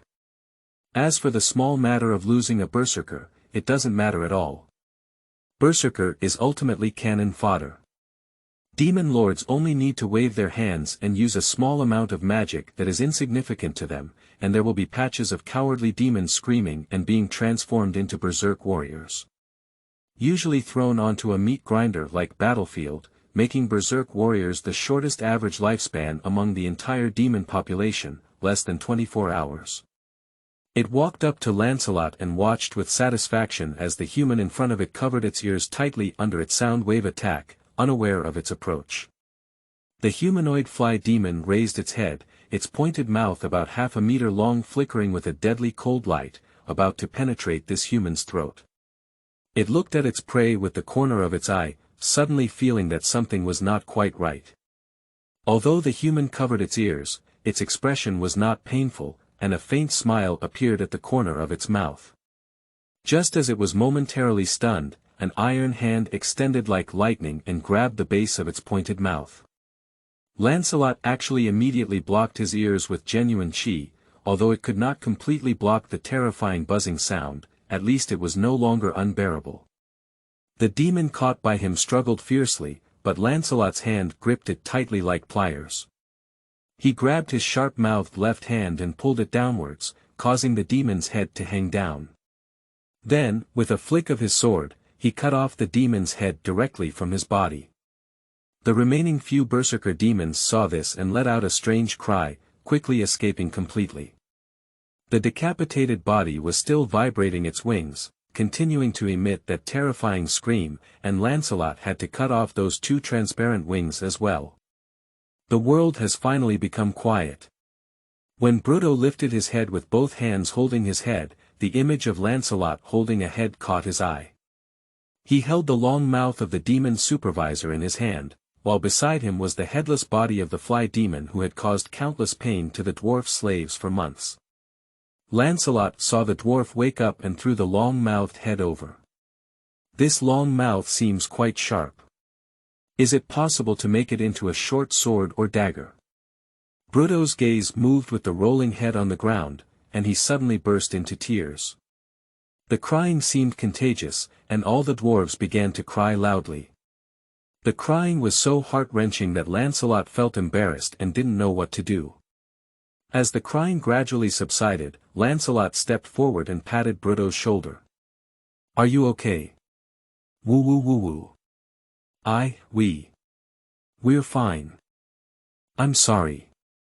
Bruto ran away to check on his father's situation. The old dwarf's spirit is pretty good.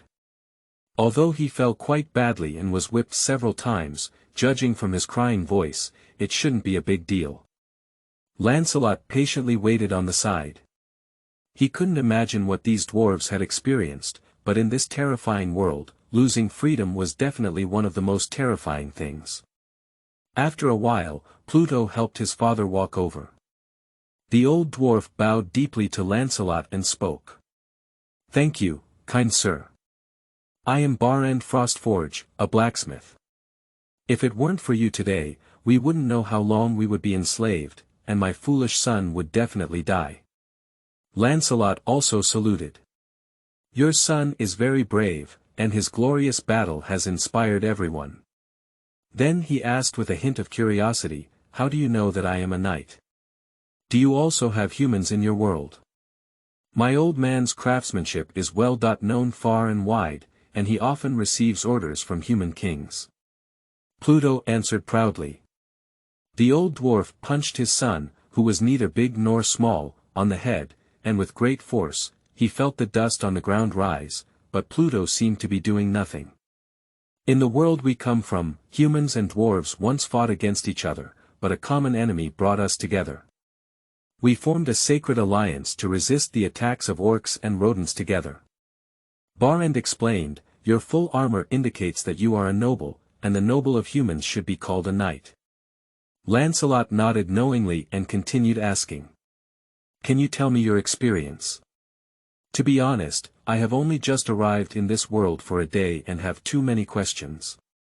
Bruto and Barrend widened their eyes upon hearing this, and Bruto exclaimed straightforwardly. "Looking at your battle, we thought you were the legendary Abyss Ranger." Upon hearing this, Lancelot exclaimed curiously. "Abyssal Ranger? What is that?" "A good person wandering in the abyss," Bruto shrugged. "Some people are forced to flee here, but fortunately they haven't lost their freedom, like you," the old dwarf sighed. "The abyss is a dangerous place, but it can also easily make people stronger. Those who gain strength here but refuse to fall are called Abyssal Rangers. But you can understand that these people are very rare, and most of them live an anonymous life." At this moment, other surviving dwarves also gathered around and thanked Lancelot one by one. Barrend introduced him one by one. "This is Adriac, this is his brother Adebec, and these three are Delge, Dane, and Dalek. We want to build a war hammer as a gift for the new king's coronation. I organized this mining team and entered an ancient mine, looking for the finest secret silver mine. We are not unaware of the dangers deep in the mine, but that is the only place where we can still find the secret silver mine. In a very deep underground, we found what we wanted. In fact, we found an entire vein of secret silver mines, and everyone was too excited to forget the repeated instructions from the Miners' Guild before departure. What can be dug inside has already been dug up. If a new vein is discovered, what we should do is to leave as soon as possible, rather than continuing to linger. Just like you humans can't resist the temptation of gold, we dwarves can't move when we discover precious mineral veins. When we wake up, the mine behind us is gone. The demons wandering underground quickly found us. They seem to often catch unlucky guys like us and didn't tear us into pieces on the spot. Instead, they sent us to a steel fortress on the surface and began their slave life. There we saw a large number of other slaves, the most of whom were dwarves, as well as humans, elves, and even orcs and goblins. A demon with huge wings was our master, driving us to collect minerals and build equipment for him until one day another even stronger demon lord came in and hung its body on the city wall, and we also had a new master. This kind of thing happens every few months. We've been in this world for over a year until we met you." Lancelot nodded lightly and comforted, saying, "The days of hardship will eventually pass, and we will definitely find a way back to our original world." "That's almost impossible," the old dwarf's eyes darkened. "We once encountered an elf who was a knowledgeable scholar before becoming a slave. He told us that the Abyss Plain was located below all the main plains, like a trash can, and was the home of all evil and fallen souls. The teleportation from the upper-level plane is very easy, and any careless mage may accidentally open a portal to the Abyss world. However, it is very difficult to reach the upper-level plane from the lower-level plane, at least with the power of a demigod. Upon hearing this news, Lancelot couldn't help but be deeply saddened.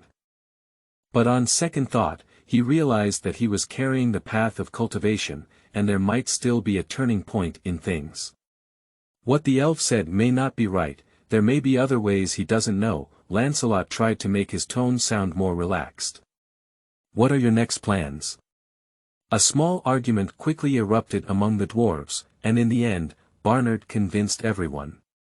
We plan to go to Shuangxiao town. Please make changes first and then make corrections. I apologize for any typos. End of this chapter. Chapter 8. Devils and Devils. You are listening at novelfull.audio. Chapter 8 Devils and Devils. What is Shuangxiao town? Is there anything special there? Barrend's eyes showed a longing gaze and he replied. Shuangxiao town is one of the few neutral towns in the Abyss, and it is closest to us. It is located at the foot of the Broken Mountain range on the other side, and we should be able to see it when we cross this small hill. The word neutrality caught Lancelot's attention and he asked in confusion. Neutral town. It's neutral between who and who? Of course it's between demons, don't you know? Pluto looked at Lancelot strangely and then remembered something. He smiled apologetically. I'm sorry, I forgot you're new. Dad, it's better for you to explain. I've heard of demons, Lancelot replied. They don't deal with demons. It's not just about not dealing with it. If one day the demons in the Abyss disappear completely, the first suspect is definitely not those paladins in the heavenly mountains. Barrend stroked his grey long beard. Although both demons and demons are the ultimate incarnations of evil in this universe, they have serious conflicts in many concepts. What is the difference between evil and evil? Lancelot asked curiously. Since there are righteous camps, there are naturally evil camps as well. Wait a moment, can you explain to me the differences within the justice camp first? The simplest example. A fair judge and a bandit who robs the rich to help the poor. They are both good people with a kind heart, but the latter mocks the former's pedantry and immaturity, while the former believes that regardless of who the stolen object is and how the stolen goods are handled, theft must be punished by the law. An interesting viewpoint, but I don't think most people would be so extreme, would they? Indeed not, but to some extent, there may be some inclination. Barrend spread out his hands and continued, perhaps that's why we are mortals. Unfortunately, demons and demons happen to be at these two extremes. Can you provide more details? You guys go organize your things first and see what else can be used, Barrend said, turning his head to the other dwarves, and then sat down with a stone. Let me briefly tell you what I know. Author's note. Students who are familiar with the relevant settings can skip this paragraph. Demons represent chaos. They are simply things that want to destroy the world and disrupt the order of all existence. They are a group of powerful lunatics, whose thoughts will change in the next second. You should not expect them to follow any rules or strictly follow a plan, but please note that they are only crazy, but not foolish. High-level demon lords control lower-level demons mostly through violence and magic, but the effect is also very limited. There are several powerful beings in demons who rule one or more layers of the abyssal world, and such high-level demons are called abyssal lords, but they do not obey anyone. The struggle between them is eternal and bloody, perhaps only in. When facing demons, one can briefly unite them. Devils represent order, and what they want is to conquer the entire world and let every soul in the world belong to them. They reside in a plane called Bardo's Hell, which is said to have 9 layers, so it is also called the 9 layers Hell. In order to achieve their goals, devils can spend several years planning and longer executing. They have a strict hierarchical structure, and at the top of the pyramid is the Lord of the 9 prisons, the undisputed ruler of the demons, Asmodeus. According to legend, the gods created angels to fight demons, and he is the most powerful and the first to fall. Devils worship reason and respect rules, but they are passionate about exploring loopholes in rules. Unlike demons who are determined to destroy mortals, demons are willing to trade with mortals, whether it is power, wealth, or beauty. They will do everything they can to satisfy mortals' desires, but they only want one thing, which is the soul of mortals. For demons, the most important part is the brain, because their power comes from their cunning schemes, and the brain is the source of their magic. For demons, the most important part is the heart, because their power comes from their destructive nature, and the heart is the source of their life. Low-level demons and demons are not very different in this regard, and destroying any part can kill them, but it is best not to get wrong when facing high-level enemies. The Abyss of the Abyss and Bardo's Hell are both lower planes, and teleportation across these two planes is very easy. The long war between demons and demons to destroy each other is called a blood war. As far as I know, the current war situation is that demons have the upper hand. They have established several fortresses in the demons' hometown and are constantly attacking. It is said that demons have also invaded Bardo's Hell, but I am deeply skeptical about this, because just imagining these Tanali people working together is very strange. But the demon side is far from losing this war because demons can be born directly from the chaotic energy in the abyss, making their numbers almost endless and easy to replenish. Devils, on the other hand, cannot be like demons. Every new demon needs a fallen soul, which often leads to a shortage of troops. From this, there exist professions such as blood battle mercenaries. They are mortal races from upper levels who come here in pursuit of wealth, power, or simply being lured to serve the side of blood battle. This is also why there are neutral towns like this. A neutral town is usually ruled by a powerful succubus. Succubus are born directly from the projection of mortal desires on the lower planes. According to your human standards, everyone is hot and charming, and just seeing them can arouse your most primitive desires. Most abyss lords will have one or more succubus as lovers or advisors, and demons will find that succubus has extremely high efficiency in seducing mortals to fall. There is still controversy over whether they are demons or not, but both sides can tolerate their existence, which is very rare in the lower planes. Lancelot listened very attentively, and these pieces of information were not included in the knowledge left to him by the elves. He remembered another question and quickly asked. By the way, are we located on the first level of the abyss? That's right, this is the top layer of the entire abyssal plane, called the Wanyuan plane. The Wanyuan plane is the largest layer in the abyssal plane and also the battlefield of eternal bloody battles. Lancelot calculated in his mind that a neutral town had a huge attraction for him. He can obtain intelligence, supplies, and even shelter there. If he wants to survive in the abyss for a long time, a neutral town open to him would be very helpful. A neutral town sounds very suitable for me now. Can I go with you? Of course, not a problem. Pluto interjected happily on the side. The abyss is filled with danger everywhere, and we are extremely willing to accompany knights as powerful and virtuous as you. Bruto's father, on the other hand, was more serious. However, we are not in a hurry to depart and may need to stay here for a few more days. Why not set off immediately?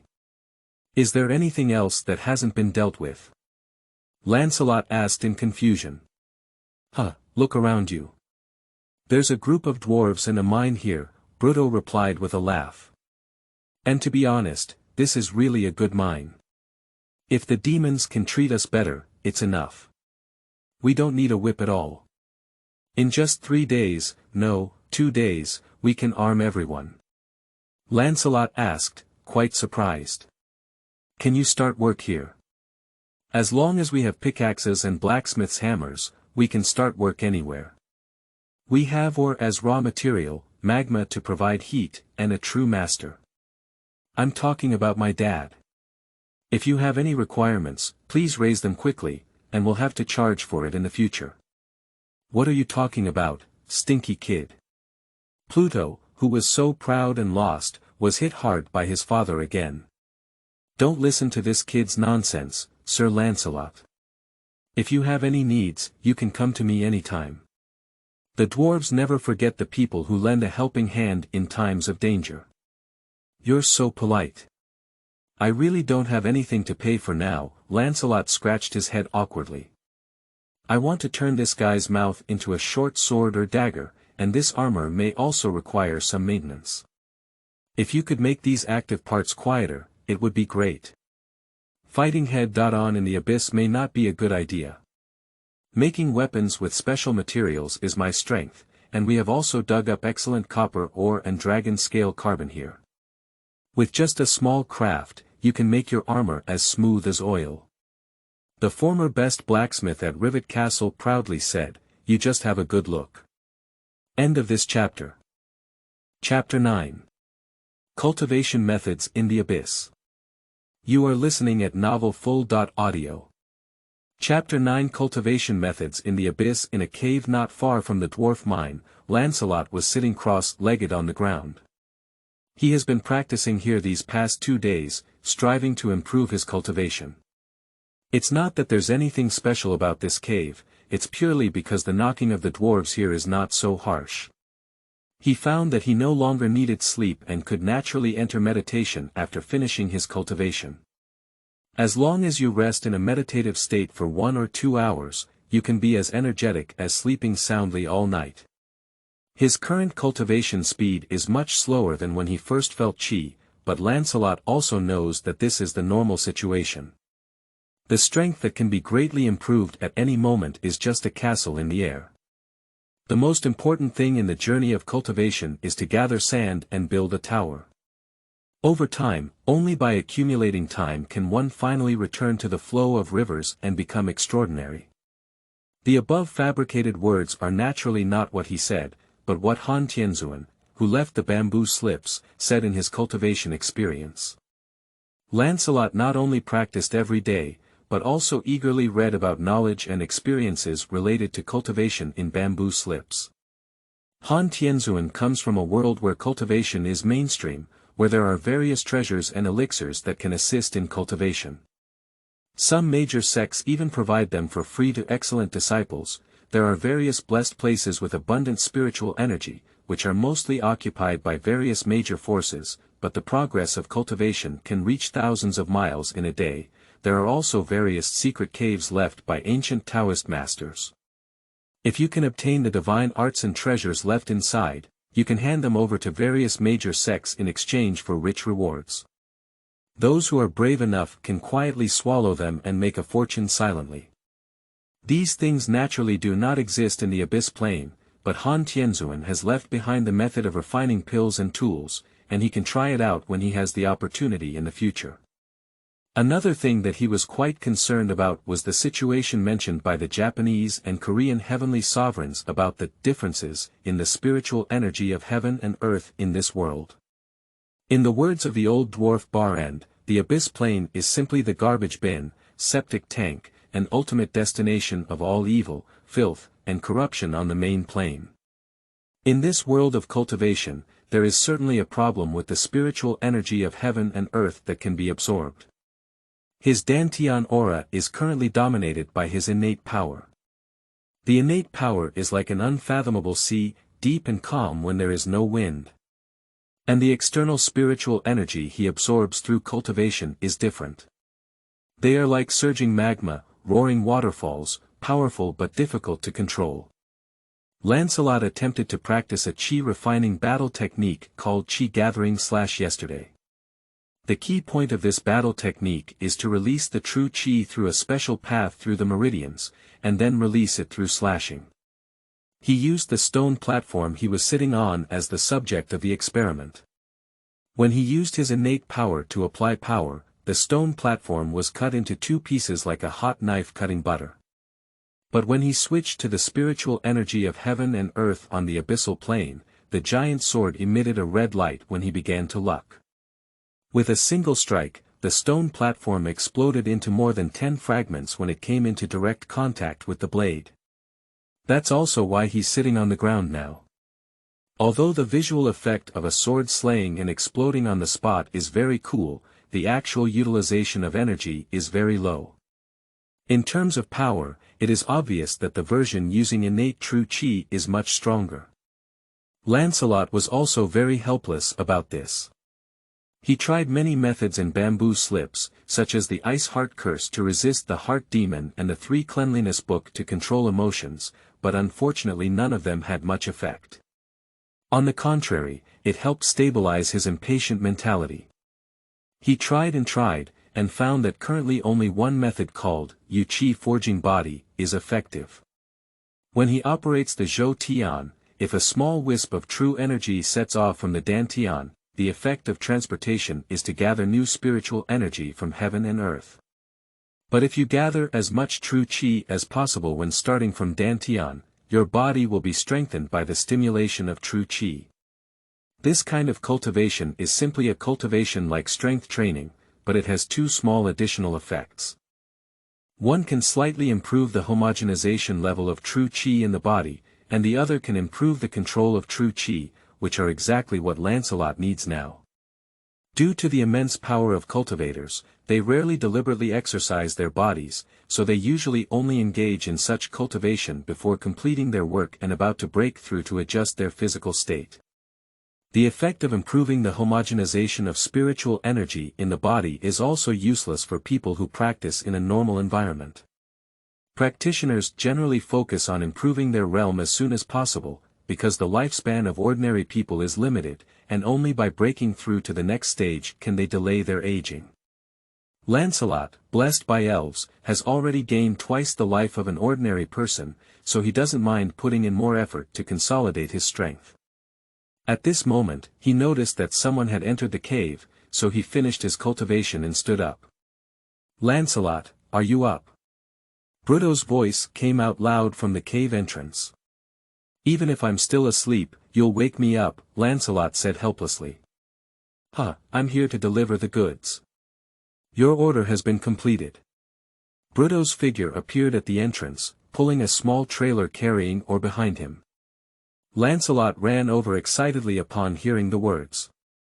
Although he is already a cultivator, he is still not used to the days without armor. "Shio Knight is also a knight," persisted the small armored man in Lancelot's heart. Pluto proudly took out a dark green short sword from the trailer. "Appreciate it well, this is the dwarf's craft. That annoying humanoid fly just has this mouth, and my dad named it Poisonous Kiss." Lancelot took the short sword and carefully examined it in his hand. This weapon is about the same length as his forearm, without any handguard installed, only with special anti-slip treatment at the hilt position. Most of the sword body is not sharp, but it is processed into a triangular spike shape at the end, which looks very sharp. The sword also comes with a scabbard made of carapace, which should have the same origin as the short sword itself. This short sword has the same hardness as any metal weapon, but its toughness is average, so you can use it to stab anywhere you want with confidence, but please do not rely your life on its blocking performance. Upon hearing this, Lancelot attempted to hold his sword and make a few sharp thrusts, with a terrifying cold gleam in mid-air. Bruto involuntarily shrunk his neck and continued to introduce. This weapon still retains the toxicity of that demon, and the enemies it hits will become very weak. Well, if the target is not killed by you on the spot. Thank you, I am very satisfied.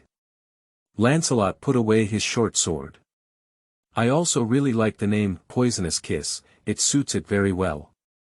My dad is very creative in naming weapons. Pluto continued to pull things out of the small trailer.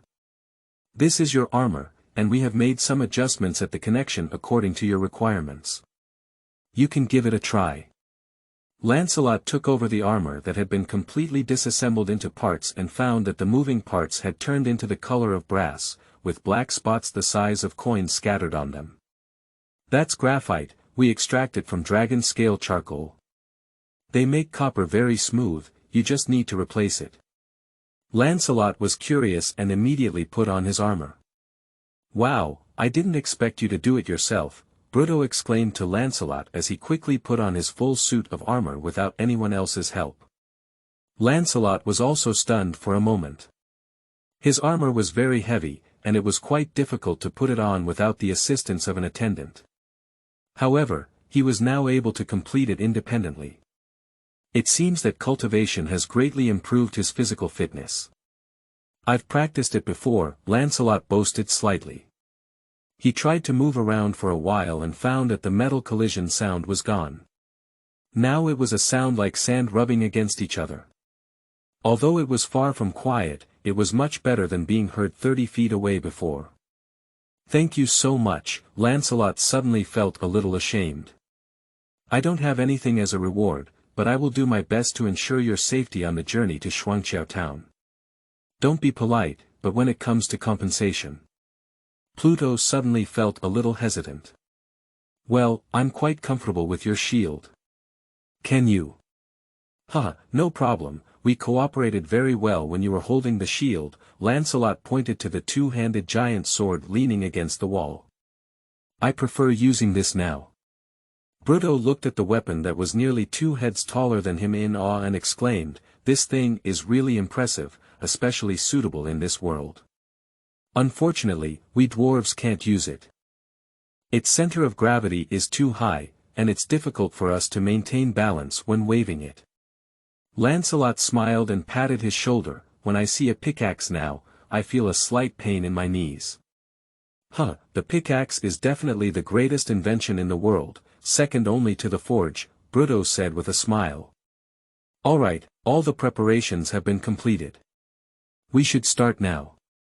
Please make changes first and then make corrections. I apologize for any typos. End of this chapter. Chapter 10. Methods of Descending the Mountain. You are listening at novelfull.audio. Chapter 10 Methods of Descending the Mountain. Lancelot followed Pluto out of the cave where he practiced and returned to the edge of the mine. In just 3 days, this place has become a temporary dwarf workshop. Lancelot saw piles of coal, homemade forging furnaces, molds dug on the ground, and bellows made from the wings of demon overseers. Although the facilities here are very rudimentary, it successfully equipped all dwarves with armor and helmets, with axes and war hammers pinned to their waists, each in a state of fully armed teeth. Only those who have lost their freedom know how wonderful it is. Bruto put on his helmet, which was carried on his back. The people who are still trying to enslave us either can only get our bodies or nothing. What's on your helmet? Lancelot noticed a tall statue of the berserker on Bruto's helmet, which was quite lifelike. This is to commemorate the first enemy I killed, Pluto replied proudly. Now everyone calls me Toad Killer. That was your first battle. Lancelot expressed surprise, as Bruto's calmness and bravery left a deep impression on him at the time. It's true, I'm only 35 years old and I've been an apprentice in my dad's workshop before. Pluto straightened his back. Perhaps I have the talent to become an adventurer. At the age of 35, Lancelot silently sighed in his heart. However, for dwarves with a lifespan of over 300 years, those before the age of 50 are considered young.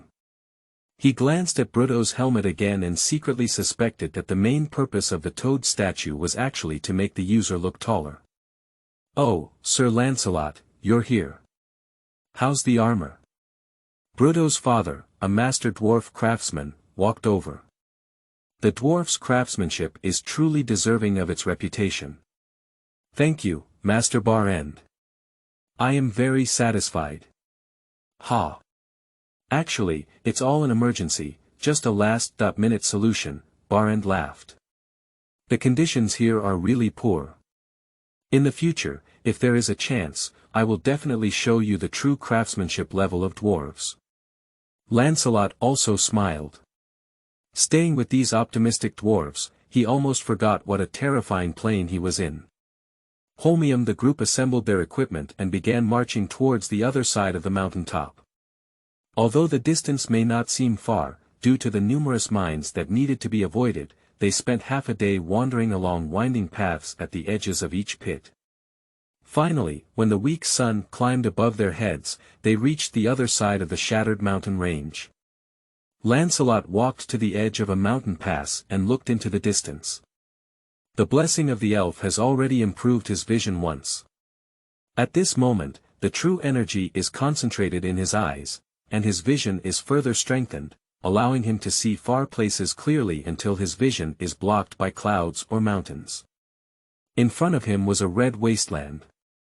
The ground is covered with terrifying cracks and potholes, and there are capillary-like tributaries of the Styx River everywhere. One black spot after another adorned it. It was the steel fortress of demons and demons. Within his field of vision, there were at least 3 major battles of over 1,000 people, one between demons and another between demons. The battle between demons was extremely chaotic, with everyone fighting and catching each other, while the cannon fodder was in disarray. Lancelot was a bit curious about how the cannon fodder distinguished who was on one side. Perhaps the commanders of both sides didn't actually care about it. The team of demons is very easy to identify. They had a neat legion, a tight formation, and good command. Lancelot watched helplessly as a large group of demons entered the ambush circle set by the demons. They were first disoriented by falling stones from the sky, and then shattered by just the right cavalry raid. Seeing those devilish knights, Lancelot couldn't help but hope for a chance to compete with one in the future. Farther away, a giant demon wielding a fiery sword with wings on its back is dismantling a castle on its own. The residents inside are running around like ants with their nests dug out. The destruction of the castle is only a matter of time. This is the abyssal plane, where war and destruction are the main themes. To survive, one must constantly become stronger. Lancelot silently reminded himself in his heart. Barrend looked around with his hands on the pergola, then suddenly pointed toward something and spoke. "Did you see it there? On the island in the middle of the Styx River, it should be Shuangqiao Town." Lancelot followed his fingers and saw that it was located at the bottom left of him, not far from the foot of the mountain. Shuangqiao Town is built on a huge island in the heart of the Styx River, with a red castle standing in the center of the town. The 2 arch bridges connect the island to the riverbanks on both sides, which should be the origin of the name Shuangqiao Town. Lancelot shifted his gaze and began searching back and forth on the shattered mountain range, looking for a suitable downhill route. He muttered to himself involuntarily. "The road down doesn't seem easy to walk. I'm afraid it will take 2 days to walk." "It won't take 2 days, at most half a day," Bruto walked over holding something. "As long as you learn to use our dwarves' means of transportation." Upon hearing this, Lancelot turned around and realized that the so-called means of transportation were just a pair of slender metal plates, with one end rolled up and a spot welded in the middle that looked like a boot. What is this?" Lancelot asked, feeling a sudden sense of unease in his heart. "This is called a snowboard." Bruto's face was filled with an excited frenzy. "Skiing is one of the favorite sports for us alpine dwarves, and snowboarding is easy to use and very easy to learn." "I know what skiing is," Lancelot swallowed hard. "But where is there snow here? Look at our feet, big guy." Bruto stepped on the ground, raising a wave of smoke and dust.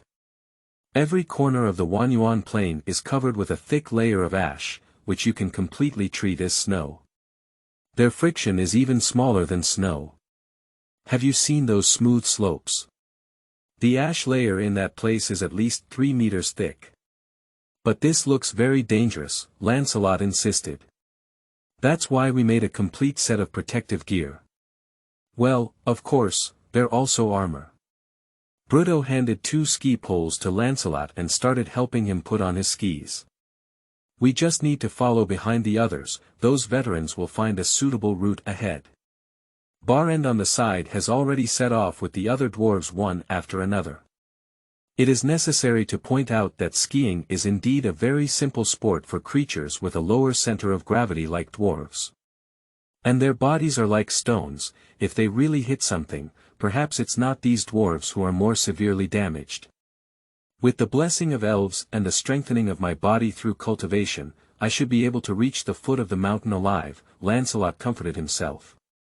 "By the way, Your armor should be able to withstand more than 1 ton of impact force, right?